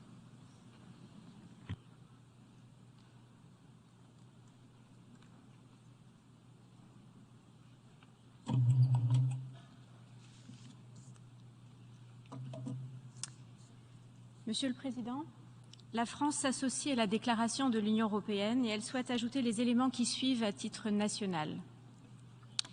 La France est résolument engagée aux côtés de l'Ukraine et du peuple ukrainien pour que justice soit rendue à toutes les victimes de la guerre illégale que mène la Russie contre l'Ukraine. Les victimes doivent être respectées dans leur dignité, mais également dans leurs droits. C'est dans cet esprit que la France soutient activement les autorités ukrainiennes dans le cadre des actions judiciaires qu'elles ont entreprises.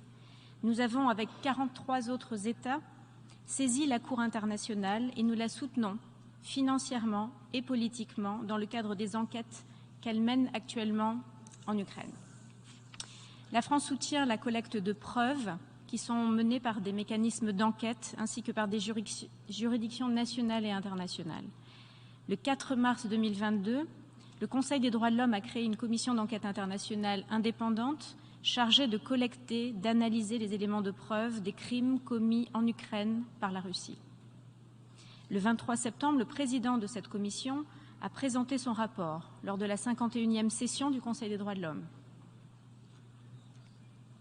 Il conclut très clairement que des crimes de guerre ont été commis en Ukraine.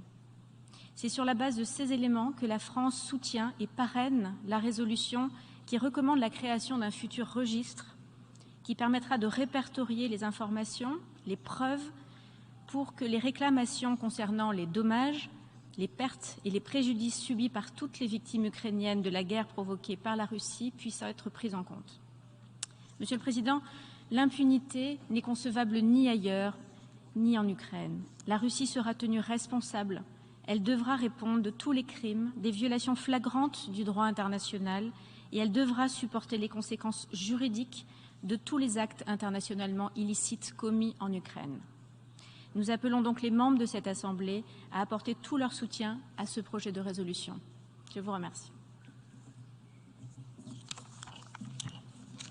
I thank the distinguished representative of France. I give the floor to the distinguished representative of South Africa.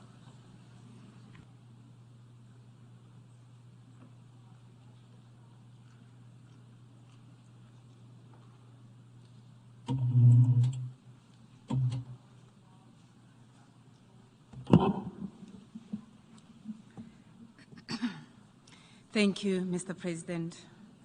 South Africa continues to express its deep regret that the war in Ukraine persists despite its devastating impact and negative humanitarian effects on the people of Ukraine, including women and children. This is a war whose impact is also felt in countries all over the world, as it contributes to the current debilitating global food, fuel, and financial crisis. The war, no doubt, is contributing to slowing down the momentum on the implementation of the 2030 Agenda for Sustainable Development. South Africa, therefore, reiterates its call for an immediate cessation of hostilities and the establishment of a diplomatic process to end the war. We further reiterate that the territorial integrity of states, including that of Ukraine, must be respected, and we reject all actions that undermine the purposes and principles of the UN Charter and international law. Mr. President, Article 1 of the Charter of the United Nations provides that the purpose of our organization is to maintain international peace and security, and to that end, to take effective collective measures for the prevention and removal of the threats to the peace, and for the suppression of acts of aggression or other breaches of the peace, and to bring about, by peaceful means and in conformity with the principles of justice and international law, adjustments or settlement of international disputes or situations which might lead to a breach of the peace. This is what we should be endeavoring to do.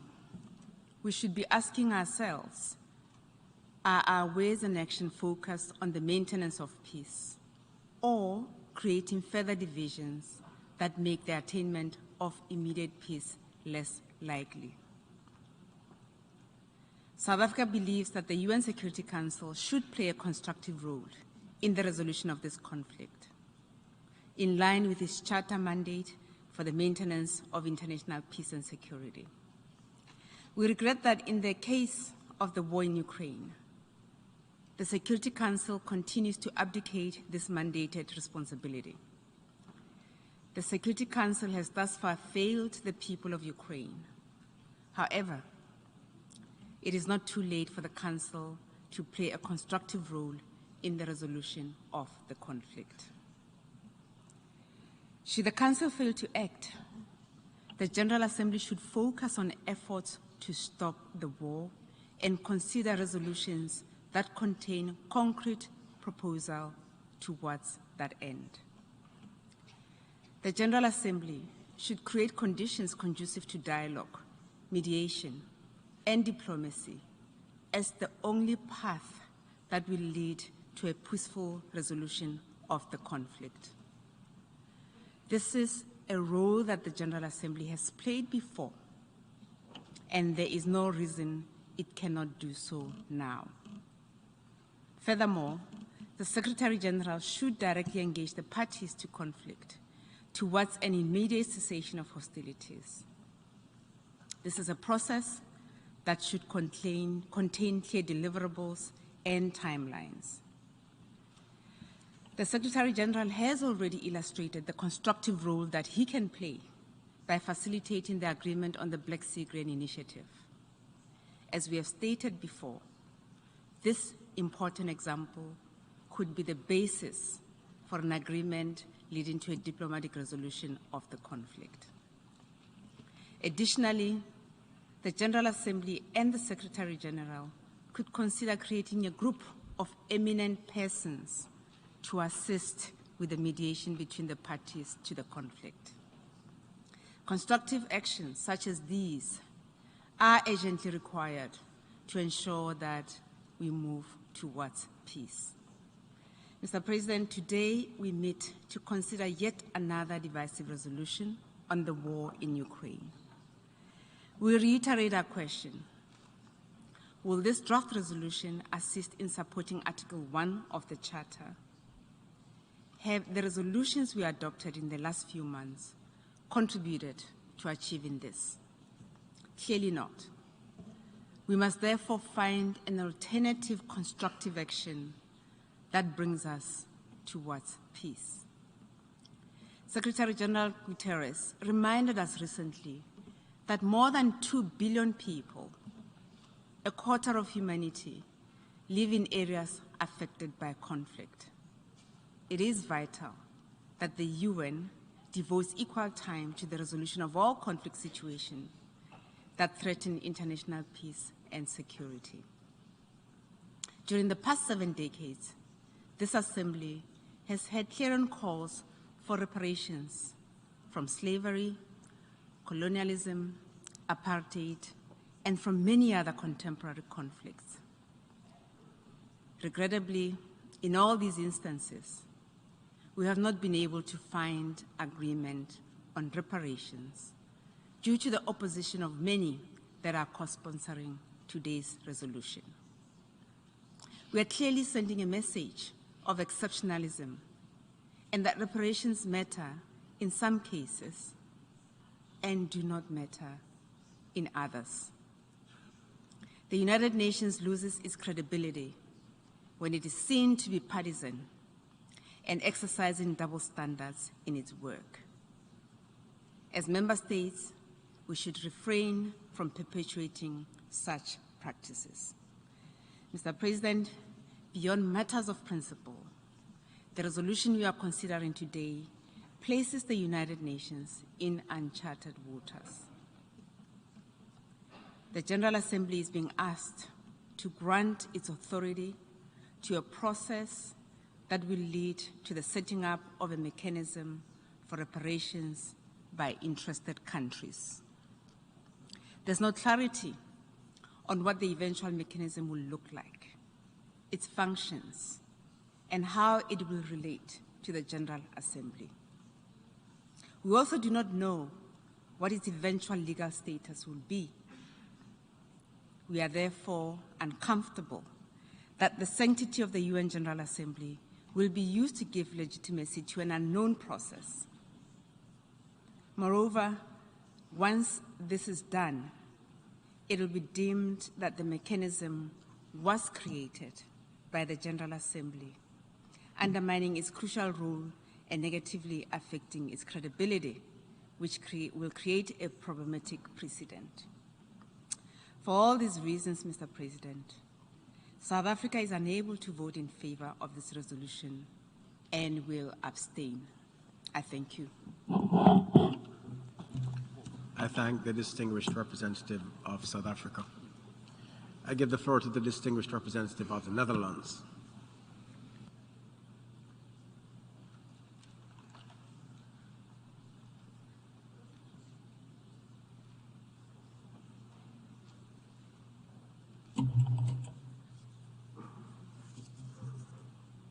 Thank you, Mr. President. The Kingdom of the Netherlands aligns itself with the statement made earlier by the European Union and would like to offer some short remarks in our national capacity. Mr. President, it is an established principle of international law that the aggressor has an obligation to cease its aggression and to make full reparation for the injury and damages it has caused. Today, the sheer magnitude, extent, and nature of the damage caused by Russian attacks is evident for all to see. But this evidence might over time disappear or get lost under the fog of war. That's why we need to register evidence of damages caused, so that later, when we eventually do move to conciliation, we have a clear picture of what needs to be settled. And that, Mr. President, is the essence of the resolution in front of us today. It establishes that aggression occurred, that damages resulted from this aggression, that the aggressor is liable for these damages, and that in order to allow compensation for these damages, they must be documented in a register. And yes, also in response to some of the previous speakers, we do firmly believe that such a register will be an essential element of any eventual peace and conciliation initiatives. And since the General Assembly has established a register of damages in the past, it is certainly within its competence to recommend the establishment of one. We therefore call on all member states to vote in favor of the resolution, to vote to uphold the law of state responsibility, and to vote for justice for all those who have suffered damages in this unprovoked conflict. I thank you, Mr. President. I thank the distinguished representative of the Netherlands. I give the floor to the distinguished representative of Belarus.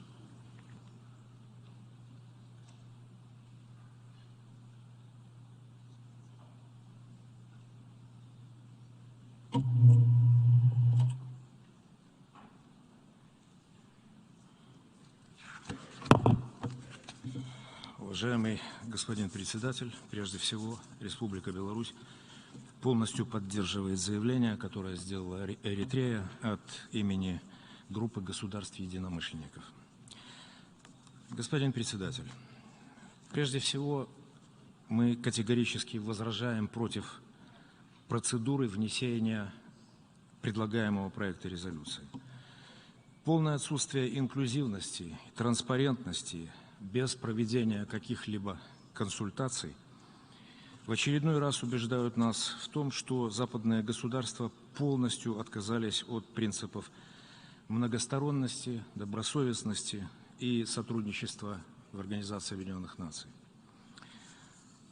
Как вы все прекрасно знаете, Республика Беларусь стояла у истоков как Минских соглашений, так и комплекса мер по их выполнению, Минск-2. На протяжении всего конфликта Беларусь делала все возможное для организации переговоров между Россией и Украиной, обеспечивая их проведение на высшем, на высоком уровне и в том числе в рамках трехсторонней контактной группы. Действительно ли западные государства, так называемые гаранты упомянутых Минских соглашений, желали урегулирования ситуации? Сегодня, к сожалению, ответ совершенно очевиден.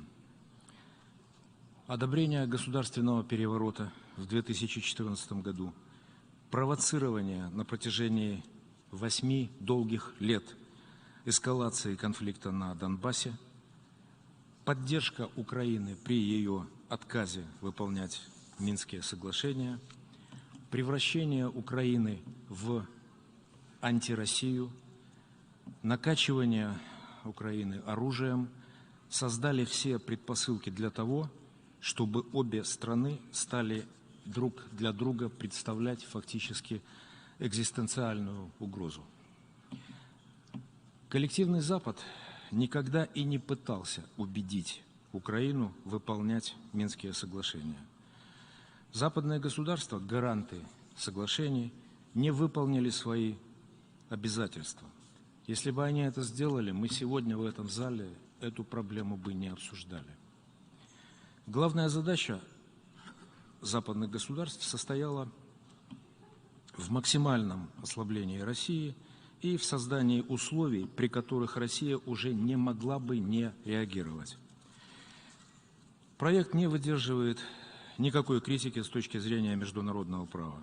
Это всего лишь попытка легализовать воровство чужих активов. Это также очень хороший наглядный пример для всех нас, для всех тех, кто по-прежнему считает, что частная собственность на Западе священна. Проект не упоминает о преступлениях, совершавшихся колониальными державами на протяжении столетий, последствиях рабства, уничтожения целых народов, которые проживали на захваченных территориях. Никто и никогда не выплачивал и не выплатит уже репарации, компенсации странам и народам за ущерб, который, кстати говоря, наверное, не поддается никакой оценке, и за все те страдания, которые эти страны и народы перенесли. В проекте нет ни слова и о нынешнем экономическом терроризме, незаконных блокадах, незаконных санкциях, попытках экономического удушения целых стран и народов. Недавно руководство ООН отмечало, что война на Украине является сегодня лишь одним из почти 30 вооруженных конфликтов в мире. Генеральная Ассамблея не должна делать исключения для одного конфликта, каким бы тяжелым он ни был, не должна ставить его выше интересов развивающихся стран, несущих на себе наиболее тяжелые последствия войн, в том числе и ведущихся сегодня, иностранного вмешательства, рабства, колониализма, геноцида. Предложенный документ ни на один шаг не приблизит нас к миру, а лишь еще больше поляризует. Республика Беларусь проголосует против данного проекта резолюции. Благодарю вас за внимание. I thank the distinguished representative of Belarus. I give the floor to the distinguished representative of Cuba.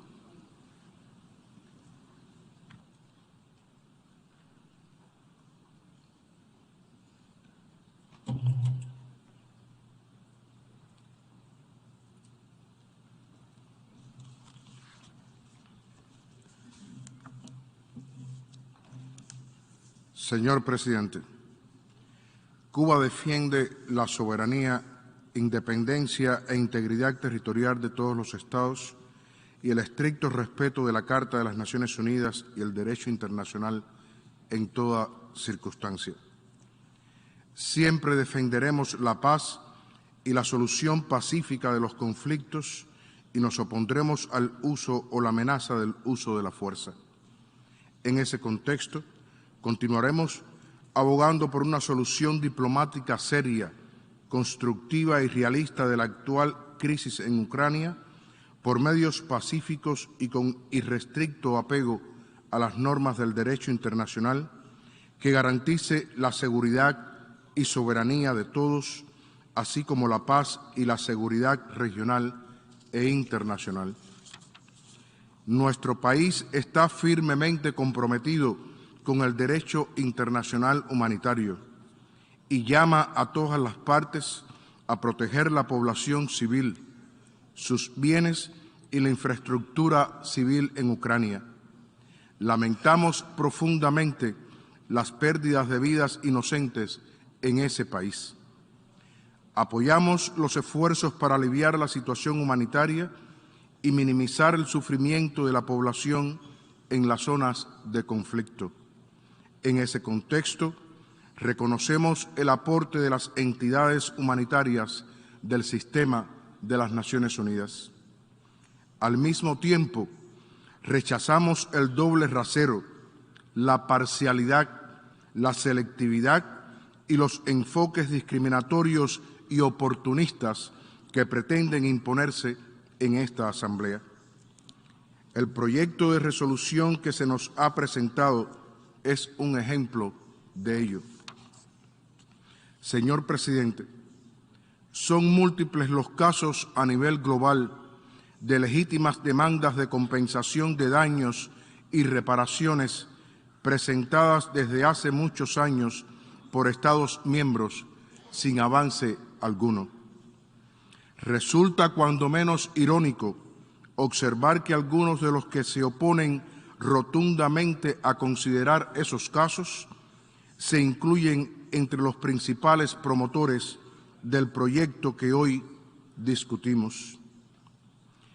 Cuba defiende el derecho legítimo a las compensaciones justas, pero deberíamos comenzar por listar y atender las históricas, acumuladas y totalmente ignoradas.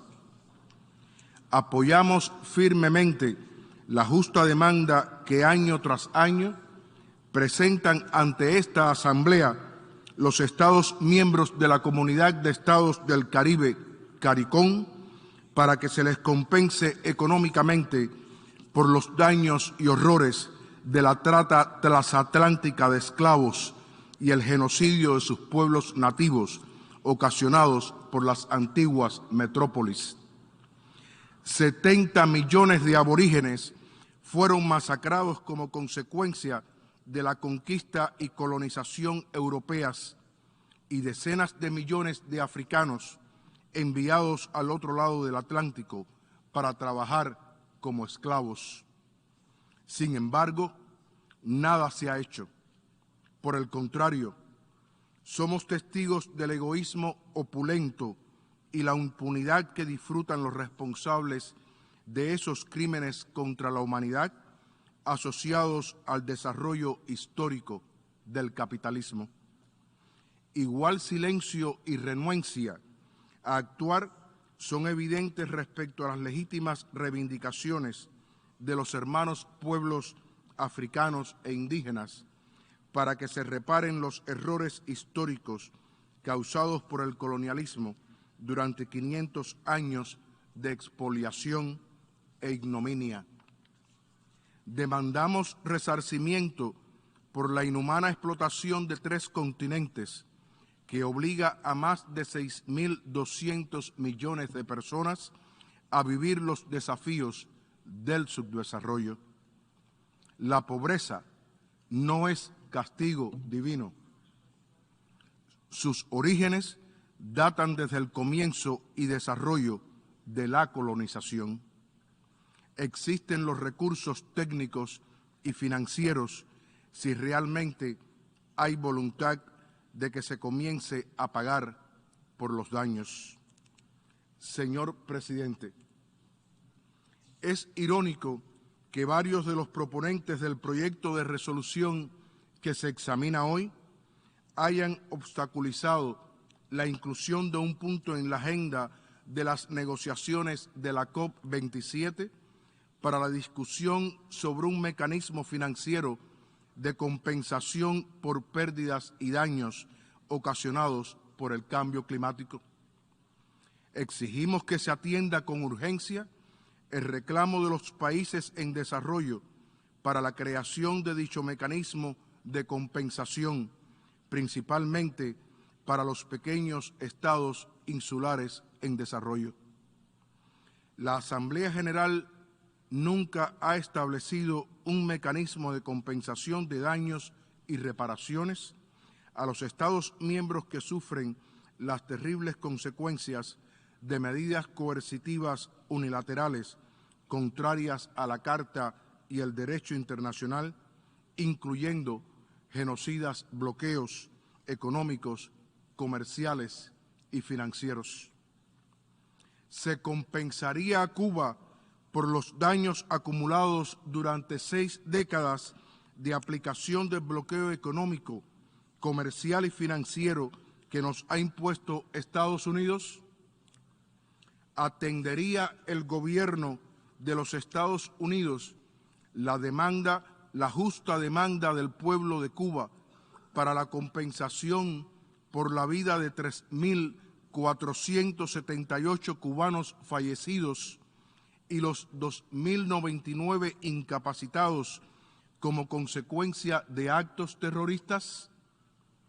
¿O compensará Estados Unidos a Cuba por la ocupación ilegal de parte de nuestro territorio nacional en la provincia de Guantánamo?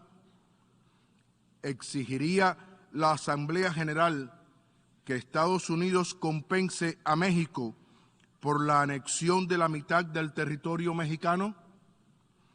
¿Se apoyaría que Estados Unidos compense al pueblo vietnamita por las vidas perdidas, las enfermedades que aún hoy afectan a muchos y los daños económicos causados por el uso del agente químico naranja durante la intervención imperialista en Vietnam?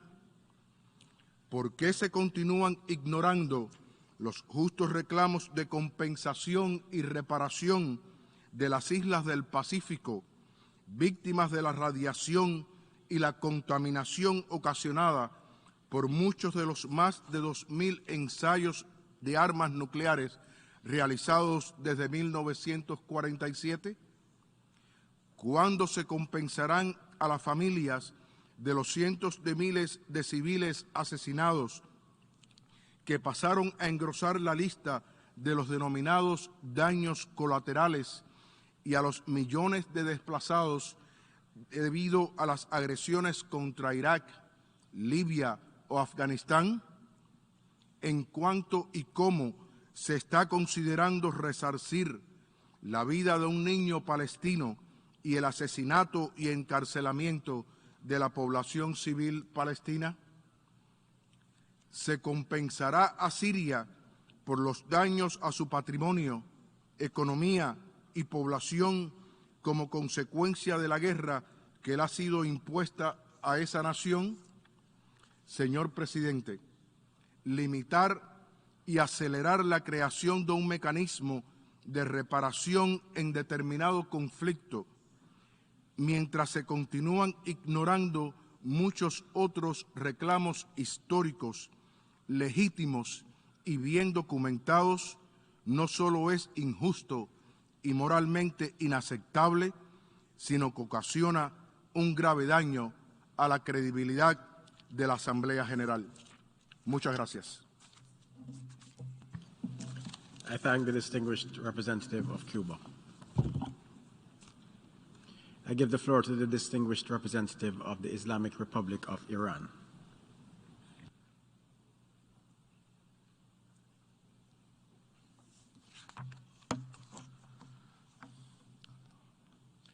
In the name of God, the compassionate, the merciful. Mr. President, I align myself with the statement delivered by distinguished representative of Eritrea on behalf of like-minded group, and I wish to add the following in my national capacity. The Islamic Republic of Iran on a number of occasions has expressed its clear, consistent and unwavering position with regard to the ongoing conflict in Ukraine. As a founding member of the United Nations, the Islamic Republic of Iran strongly supports fundamental principles of international law and purposes and principles of the United Nations as enshrined in its charter. In the same vein, Iran has long been advocating the Declaration on the Principle of Law concerning friendly relations and cooperation among the states in accordance with the Charter of the United Nations, and reaffirming the basic principle contained therein, particularly underlining that all the states shall refrain in the international relation from military, political, economic, or any other form of coercion aimed against the political independence or territorial integrity of any state. Regrettably, the same countries that emphasize the importance of maintaining and strengthening the international peace founded upon freedom, equality, justice, and respect for human rights, and developing friendly relations among nations, irrespective of their political, economical, and social systems or the level of their developments, were and continuing to be at the forefront of the violation that very principles as well. The Islamic Republic of Iran supports the United Nations' ongoing efforts to find a peaceful solution to the Ukraine conflict. The United Nations should maintain objectivity and impartiality in order to play a responsible and constructive role in the political settlement of this conflict. Mr. President, the draft resolution contains language that fall outside purview of the competence of the General Assembly, and according to the Article 39 of the Charter, the General Assembly has no authority to determine the existence of an act of aggression. Furthermore, the General Assembly Resolution 3314 of 14 December 1974, based on the same article of the Charter, call on the Security Council to determine the existence of an act of aggression. We must not tolerate abusing General Assembly for furthering narrow interests of a group of states by shrinking the role of this august body to a rubber stamp, as this would result in further undermining multilateralism and the role of law at the international level. If agreed upon, the proposed mechanism would have no actual contribution to the peaceful resolution of the conflict. Rather, it would serve only as a political tool in the hand of the group of states. Problem here is that the main sponsor of this draft resolution, in a blatant double standard, apply different criteria in other conflicts of the world, such as Syria, Palestine, Afghanistan, Yemen, and so on. We share this view that if an international mechanism is to be established to investigate violations of international law caused by state wrongdoing and assess the reparation, it should be a mechanism with a broad mandate that could address any instance of international wrongdoing committed by any state and address all the incidents and demands for reparation, including those arising from international responsibility for military aggressions, looting, blockade, unilateral sanctions, occupations, and apartheid, as well as provision of weapons of mass destruction, including chemical weapons, to the brutal regime like Saddam Hussein.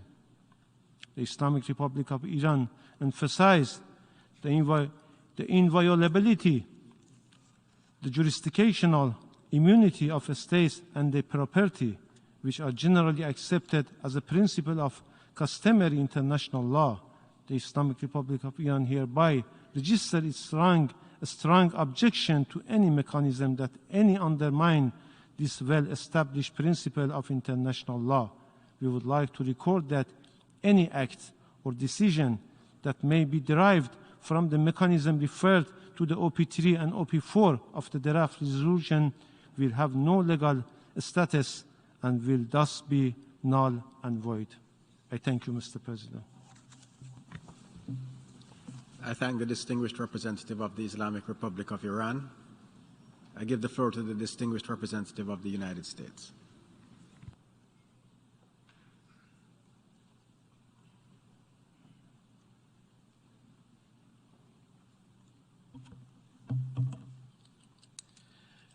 Mr. President, fellow delegates, together with more than 50 co-sponsors of this resolution, the United States reaffirms our commitment to international law, including the UN Charter, and to its principles on the sovereignty and territorial integrity of states.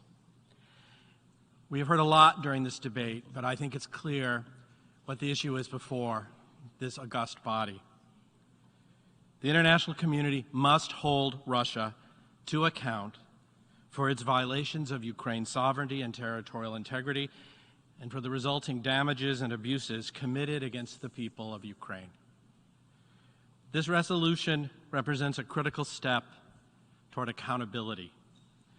It highlights the importance of gathering evidence to support eventual claims for compensation from Russia on a non-criminal track for the injuries, the deaths, and the extensive damage to public and private property caused by Russia's internationally wrongful acts in Ukraine. The mounting costs, including the appalling human toll of Russia's unprovoked and unlawful invasion of its neighbor and fellow UN member state, are tremendous. To date, there have been thousands killed, millions more displaced, and an untold number disappeared. Reports are multiplying of atrocities and other abuses, including of forced deportation, the deliberate separation and kidnapping of children from their families and forced adoptions in Russia, torture, and the bombing of maternity hospitals. Russia's devastating strikes have been hitting cities and towns across Ukraine, with shells damaging or destroying residential areas and medical facilities around the country, and causing significant major destruction to critical energy infrastructure as winter fast approaches. It is well within the authority of the General Assembly to adopt this resolution. Chapter 4 of the UN Charter gives the General Assembly broad recommendatory authority on a vast array of issues. This recommendation to create a damages register is an important initial step toward the eventual establishment of a claims adjudication mechanism to assess the full scope of the huge toll this needless war is taking on Ukraine and its people. My delegation wishes to reiterate that this is, again, a matter of justice, not geopolitical competition. The passage of this resolution underscores the United Nations' strong message to would-be aggressors around the world that breaching international law, including the UN Charter, will have consequences, and that the international community, all of us, will hold violators to account. Compensation for the victims of aggression would serve then as a deterrent against future breaches of international peace and security. Secretary General Guterres was clear when he said that Russia's actions are, quote, a violation of the principles of the UN Charter and international law, unquote. This vote, therefore, is a vote for accountability and for the defense of the Charter. It is understandable and right for Ukraine to want a cataloging of the mounting consequences, including the appalling human toll of Russia's unprovoked and unlawful invasion. Ukraine will one day rebuild. That is not at question here. The point is the imperative for us, the international community, to hold the perpetrator to account for this needless devastation. Accountability is an important component of any eventual settlement of this war. The passage of this resolution also serves as a deterrent against future breaches of international peace and security, as well as helping reach reconciliation. In conclusion, fellow delegates, member states cannot sit on the sidelines when such fundamental principles of international law undergirding the international system are at stake. We all made a commitment to uphold the Charter when we joined the UN.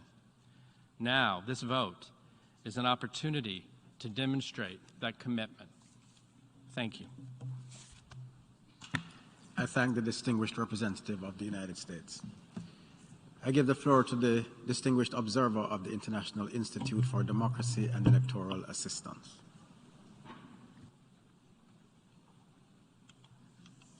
Excellencies, the resilience of its democracy has been a remarkable achievement of Ukraine in the face of the war of aggression waged by the Russian Federation since February 2022. A key dimension of Ukraine's reaction, alongside its military response, has been the impressive engagement of a wide range of social actors from all segments of the Ukrainian society in the fight to defend democratic freedoms and rights at the time when it was attacked by overwhelming forces of invasion. The magnitude of the physical destruction is huge as the human and social costs of the aggression grow every day. Human rights abuses and violations are being documented in the territories occupied by Russia and recovered by Ukraine. The impact of Russian tactics of systematic destruction of critical infrastructures in Ukraine will have long-lasting consequences. The responsibility of the Russian Federation should be addressed with reference to UNGA Resolution 60/147. For its recovery and the reconstruction of its infrastructure and economy, Ukraine will have to face exceptionally difficult challenges.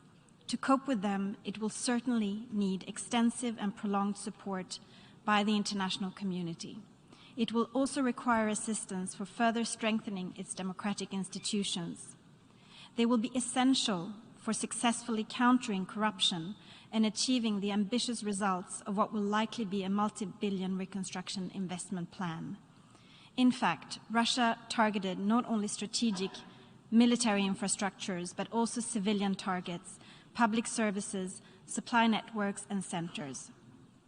Among such critical infrastructures, we should also include political and civil society institutions and actors at the local level whose past engagement in Ukrainian democracy was seen as a threat towards Russia's strategic interests and a threat to its illegal and illegitimate claim to retain control of captured areas despite the sovereignty, independence, unity, and integrity of Ukraine.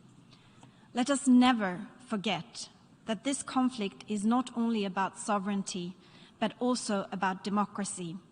Russia's war of aggression is an attack on a political system, democracy, that securely places the destiny of the country in the hands of Ukrainians and out of the reach of Russia. The coming process of reconstitution and recovery from the devastation wrought by the invasion therefore needs to place democracy at the center. In recent analysis, International IDEA has stressed some of the critical issues that the post-war economic, social, and political recovery in Ukraine should consider regarding the future of its democracy. This daunting task of addressing the consequences of the aggression, rebuilding physical infrastructure, and restoring basic services should place such issues at the core of the reconstruction effort. In this perspective, it will be vital to allocate resources to support the reconstruction and improvement of democratic institutions in Ukraine. Thank you. I thank the distinguished observer of the International Institute for Democracy and Electoral Assistance. We have heard the last speaker in the debate on this item. We shall now proceed to consider draft resolution A/ES-11/L6. Explanations of vote before the vote. Before giving the floor for explanations of vote before the vote, may I remind delegations that explanations of vote are limited to 10 minutes and should be made by delegations from their seats. I give the floor to the Bahamas on behalf of the Caribbean community. Mr. President, I have the honor to make this statement on behalf of the 14 member states of CARICOM in explanation of vote on the draft resolution. CARICOM strongly condemns the unilateral military incursion into Ukraine by the Russian Federation. We maintain the view that the military action by Russia in Ukraine is a flagrant violation of the principles enshrined in the UN Charter, both in word and in spirit. It undermines the core principles of respect for sovereignty and territorial integrity, the non-interference in the internal affairs of sovereign states, and the obligation to refrain from the threat or use of force in international relations. CARICOM considers these principles non-negotiable obligations to which all of us, as member states of this United Nations, have freely consented to be bound. Mr. President, CARICOM subscribes to the principle that for every wrong, there is a remedy. This is a fundamental principle of law and equity, and we believe it to be an equally fundamental principle of international law. Indeed, wherever there are wrongs committed, the victim should be entitled to appropriate remedy, including compensation for injury, loss, and damage caused by that wrong. It is a fact that the nation of Ukraine has experienced injury, suffering, and death of many of its people, both military and civilian, as well as damage to critical infrastructure. The world has seen images of the destruction of homes, schools, hospitals, and other institutions and buildings, causing mass displacement of individuals, businesses, families, and communities. We understand that the cost of repairing this damage will be extensive, and that, consistent with principles of law and equity, the burden of such compensation should be imposed upon the perpetrator. CARICOM also gives due recognition to the global community that views, correctly, that the United Nations is vital to resolving matters of international consequence, including to promote peaceful coexistence in cases where resolution proves elusive. Mr. President, at the same time, while CARICOM supports in principle Ukraine's legitimate claim for reparations for wrongs committed against it by Russia, we believe that such a process must be pursued through an appropriate mechanism.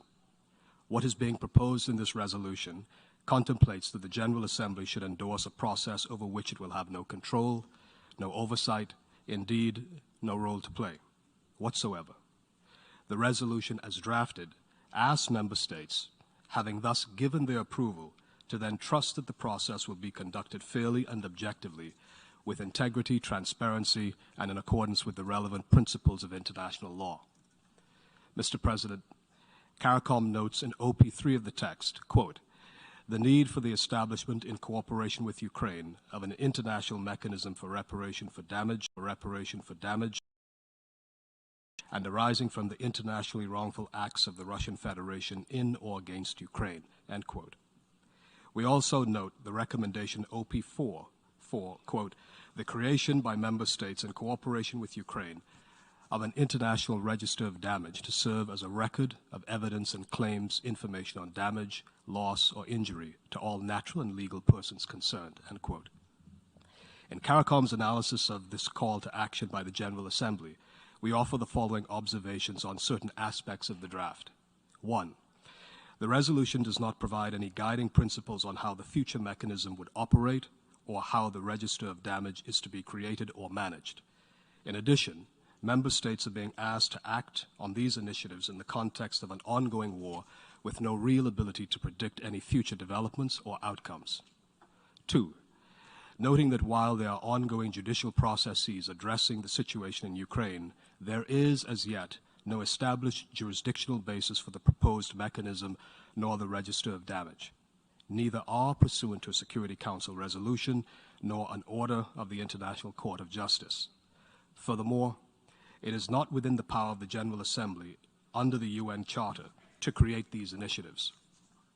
For these reasons, member states of CARICOM will abstain in their vote on this resolution. Nevertheless, CARICOM recognizes that the Russian Federation must bear the legal consequences of all its wrongful acts for any violations of international law and or for any violations of international humanitarian law in or against Ukraine. Indeed, Mr. President, CARICOM reiterates its strong support for the principle that member states have a legitimate right to claim reparations and compensation for injury, loss, and damage caused by the wrongful actions of other member states. This principle is to be applied in the present case as well as other similar cases worldwide. CARICOM makes this broader point regarding a range of issues before the international community, including climate action and indeed reparations in connection with the transatlantic slave trade and native genocide. Mr. President, mass atrocity crimes and gross violations of international law demand scrutiny and justice without exception for whenever, in time they occurred, wherever in the world they occurred, and by whomever they were perpetrated. There will always exist a moral and or legal obligation to correct injustice, including the legacy of past injustice. In closing, CARICOM reaffirms its strong opposition to any and all actions which instigate the disruption of a peaceful multilateral order. We therefore reiterate the call for an end to hostilities, the immediate, complete, and unconditional withdrawal of Russian military forces from the territory of Ukraine, and the return to dialogue and diplomacy in good faith to peacefully and constructively resolve differences. Thank you. I thank the Bahamas on behalf of the Caribbean community. I give the floor to Mexico.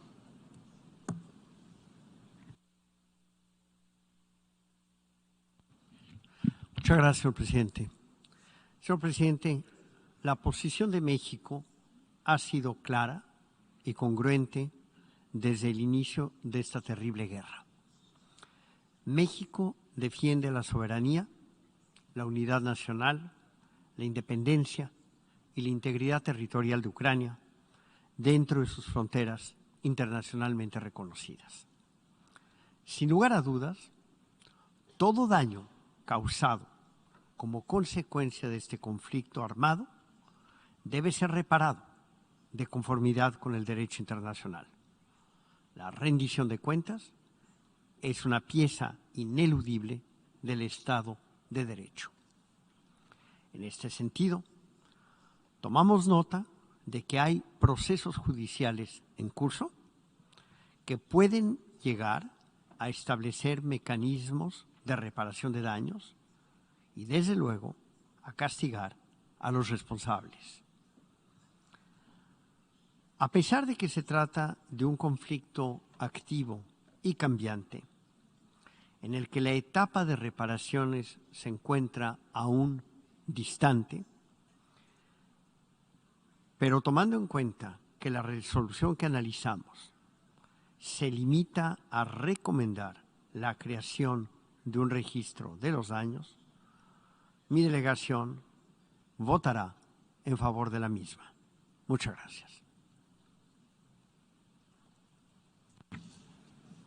I thank Mexico, and I give the floor to the Bolivarian Republic of Venezuela.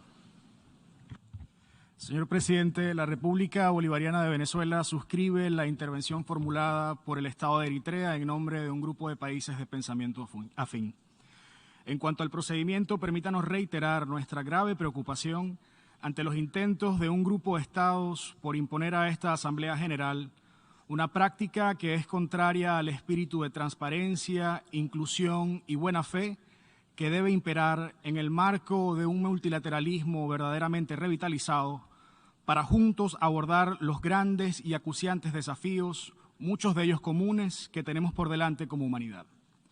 Rechazamos categóricamente que se pretenda imponer a la membresía de este órgano un proyecto de resolución respecto del cual nunca fueron convocadas consultas ni se realizaron tampoco esfuerzos para tomar en cuenta las visiones de todos los estados o para acomodar sus legítimas preocupaciones respecto de un texto relativo a un asunto que continúa polarizando a la comunidad internacional. Insistimos en que esa metodología de trabajo y la continuada negación a forjar consensos difícilmente nos acercará al objetivo que nos debería convocar a todos por igual en medio de la actual coyuntura internacional, el de alcanzar la paz. Señor presidente, en relación al fondo del tema que nos convoca el día de hoy, lamentamos que sus promotores insistan en pretender instrumentalizar esta Asamblea General mediante el afianzamiento de una mentalidad de una nueva Guerra Fría, con su política de choque de bloques, para avanzar así sus agendas nacionales y sus intereses de dominación geoestratégica en detrimento del interés supremo de la paz, la seguridad y la estabilidad mundiales. Debemos decirlo claramente, la adopción de este proyecto de resolución solo se sumará a la ya larga lista de eventos desafortunados y lamentablemente endosados por este órgano que solo han terminado por generar mayor confrontación, mayores tensiones y mayores divisiones, alejándonos de un horizonte político y en su lugar, acercándonos cada vez más, de manera deliberada, a un punto de no retorno que tiene el grave potencial de comprometer la supervivencia de las generaciones presentes y futuras. Se trata, pues, de un proyecto de resolución cargado de dobles estándares y de gran selectividad, a través del cual lo que realmente se busca no es alcanzar una solución pacífica por la vía de la diplomacia, el diálogo o la negociación política, sino utilizar esta Asamblea General para confiscar los bienes, activos y recursos soberanos de otros estados, así como para avanzar fines de dudosa naturaleza. Todo ello como resultado de la aplicación de una serie de medidas coercitivas unilaterales que son violatorias de toda norma del derecho internacional y de los postulados consagrados en la Carta Fundacional de nuestra organización. Señor presidente, Venezuela conoce de primera mano el resultado de la confiscación de bienes y activos, así como del saqueo de recursos soberanos y de cómo esos mismos recursos que nos han sido robados son utilizados para financiar proyectos abyectos y criminales. De allí que no nos sorprende que sean los mismos que continúan hoy agrediendo a mi país, robándole miles de millones de dólares, incluyendo toneladas de nuestras reservas nacionales en oro, los que promuevan la creación de este tipo de mecanismos oscuros que, por demás, tiene serias deficiencias tanto conceptuales como operativas y que parecen enmarcarse en la lógica de la guerra perpetua de los Estados Unidos. Ahora bien, se busca que dicho mecanismo sea establecido por esta Asamblea General, pero de forma alguna se establece que el mecanismo debería también rendir cuentas a este mismo órgano. Tampoco se brindan detalles sobre sus términos de referencia o sobre cómo funcionaría, quiénes lo integrarían, etc. Ese es precisamente el supuesto orden basado en reglas que tanto pregona Occidente. Reglas que son desconocidas, pero que discursivamente son útiles para invocar siempre y cuando sirvan para avanzar sus intereses. Por otra parte, destaca el hecho de que los proponentes del borrador de resolución pretenden desconocer las justas luchas de diversos pueblos de África, Asia, América Latina y el Caribe, que exigen reparaciones apropiadas por los crímenes cometidos y los daños y perjuicios incurridos por las potencias coloniales e incluso por sus más recientes aventuras militares y que ahora, como confirma su ausencia de este texto ante nosotros, son desconocidas con total desvergüenza. Es algo que, sin embargo, tampoco nos sorprende, pues va igualmente de la mano con los dobles raseros a los que ya nos tiene acostumbrado todo Occidente y sus aliados. Resulta inconcebible que cuando se trata de reparaciones para beneficiar a ciudadanos europeos, la llamada comunidad internacional no solo reacciona en masa, sino que exige y prepara con gran celeridad novedosas soluciones y mecanismos pseudojurídicos para dar respuesta a tales reclamos. Cuando se trata de reparaciones para los pueblos de nuestro mundo en desarrollo, sin embargo, esa misma comunidad internacional, liderada por quienes nos presentan hoy este proyecto de resolución y cuyos gobiernos mantienen aún una mentalidad colonialista y supremacista, ignora abiertamente sus luchas a favor de la verdad, la justicia y la reparación. Sufren, pues, de una grotesca amnesia moral. Lamentamos, asimismo, el hecho de que entre los promotores y copatrocinadores del texto que se nos presenta el día de hoy se encuentren incluidos gobiernos de países que, al igual que Venezuela, fueron sometidos a la ocupación, la dominación y la opresión del yugo colonial y cuyos pueblos hermanos reclaman hoy, al igual que tantos otros alrededor del mundo, justas reparaciones por los crímenes cometidos, bien sea en forma de genocidio, exterminio, esclavitud, trata de personas, apartheid y otras tantas atrocidades.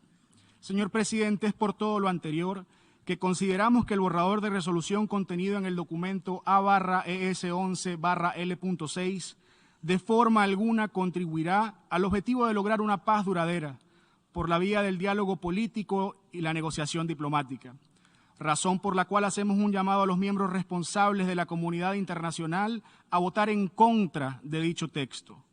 Reiteramos que, muy por el contrario, nuestra organización debe desempeñar el papel central que le corresponde en este momento histórico y decisivo para la preservación de la humanidad, a través de la facilitación de un entorno constructivo y de buena fe que propicie el diálogo, la negociación y el logro de una solución pacífica. Y es que de adoptarse este nuevo proyecto de resolución, no podemos dejar de enfatizar que se crearía un grave precedente que acarrearía serias implicaciones sobre los trabajos y la credibilidad de las Naciones Unidas y de esta Asamblea General. Para concluir, desde esta tribuna insistimos una vez más en nuestro llamado a la reducción de las tensiones y al cese de la propaganda de guerra, así como el discurso de la intolerancia, guiado por las ideologías de odio, al tiempo que enfatizamos que solo a través de la diplomacia, del diálogo y la contención, sin presiones ni sanciones, podremos evitar que se nos empuje como sonámbulos hacia una fase más aguda del conflicto, hacia una fase más larga y difícil de resolver, y hacia una fase que solo prolongará la crisis en el tiempo y generará consecuencias que tardarán generaciones en ser superadas. Muchas gracias, señor presidente. I thank the Bolivarian Republic of Venezuela. We have heard the last speaker in explanation of vote before the vote. Before proceeding to take a decision on draft resolution A/ES-11/L6, I wish to address the question concerning the majority required for the adoption of the draft resolution. In light of Article 18, paragraphs 2 and 3 of the Charter of the United Nations, is there any objection to taking action on draft resolution A/ES-11/L6 by a 2/3 majority of the members present and voting? I see no objection. The 2/3 majority of members present and voting is therefore required for the adoption of draft resolution A/ES-11/L6. The Assembly will now take a decision on draft resolution A/ES-11/L6 entitled Furtherance of Remedy and Reparation for Aggression against Ukraine. For your information, the draft resolution has closed for e-sponsorship. I now give the floor to the representative of the Secretariat. Mr. President, I should like to announce that since the submission of the draft resolution and in addition to the delegations listed on the L document, the foreign countries have also become co-sponsors of A/ES-11/L6. Andorra, Costa Rica, Dominican Republic, Liberia, Monaco, Myanmar, North Macedonia, Palau, Republic of Korea, San Marino, and Switzerland. If any other delegations wish to co-sponsor A/ES-11/L6, please signify by pressing the microphone button now. I see none. Thank you, Mr. President. I thank the representative of the Secretariat. A recorded vote has been requested. We shall now begin the voting process.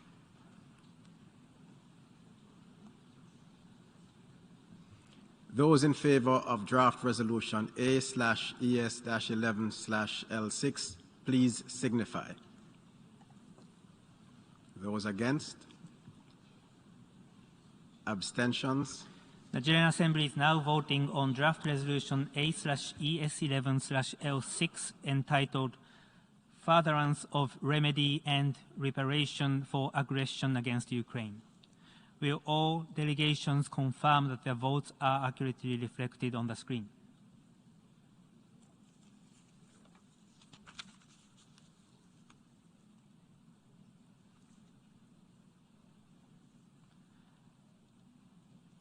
The voting has been completed. Please lock the machine.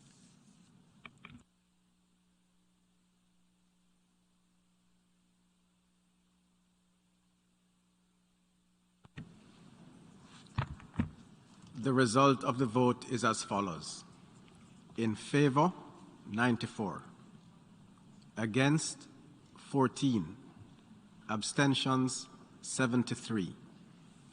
Draft resolution A/ES-11/L6 is adopted.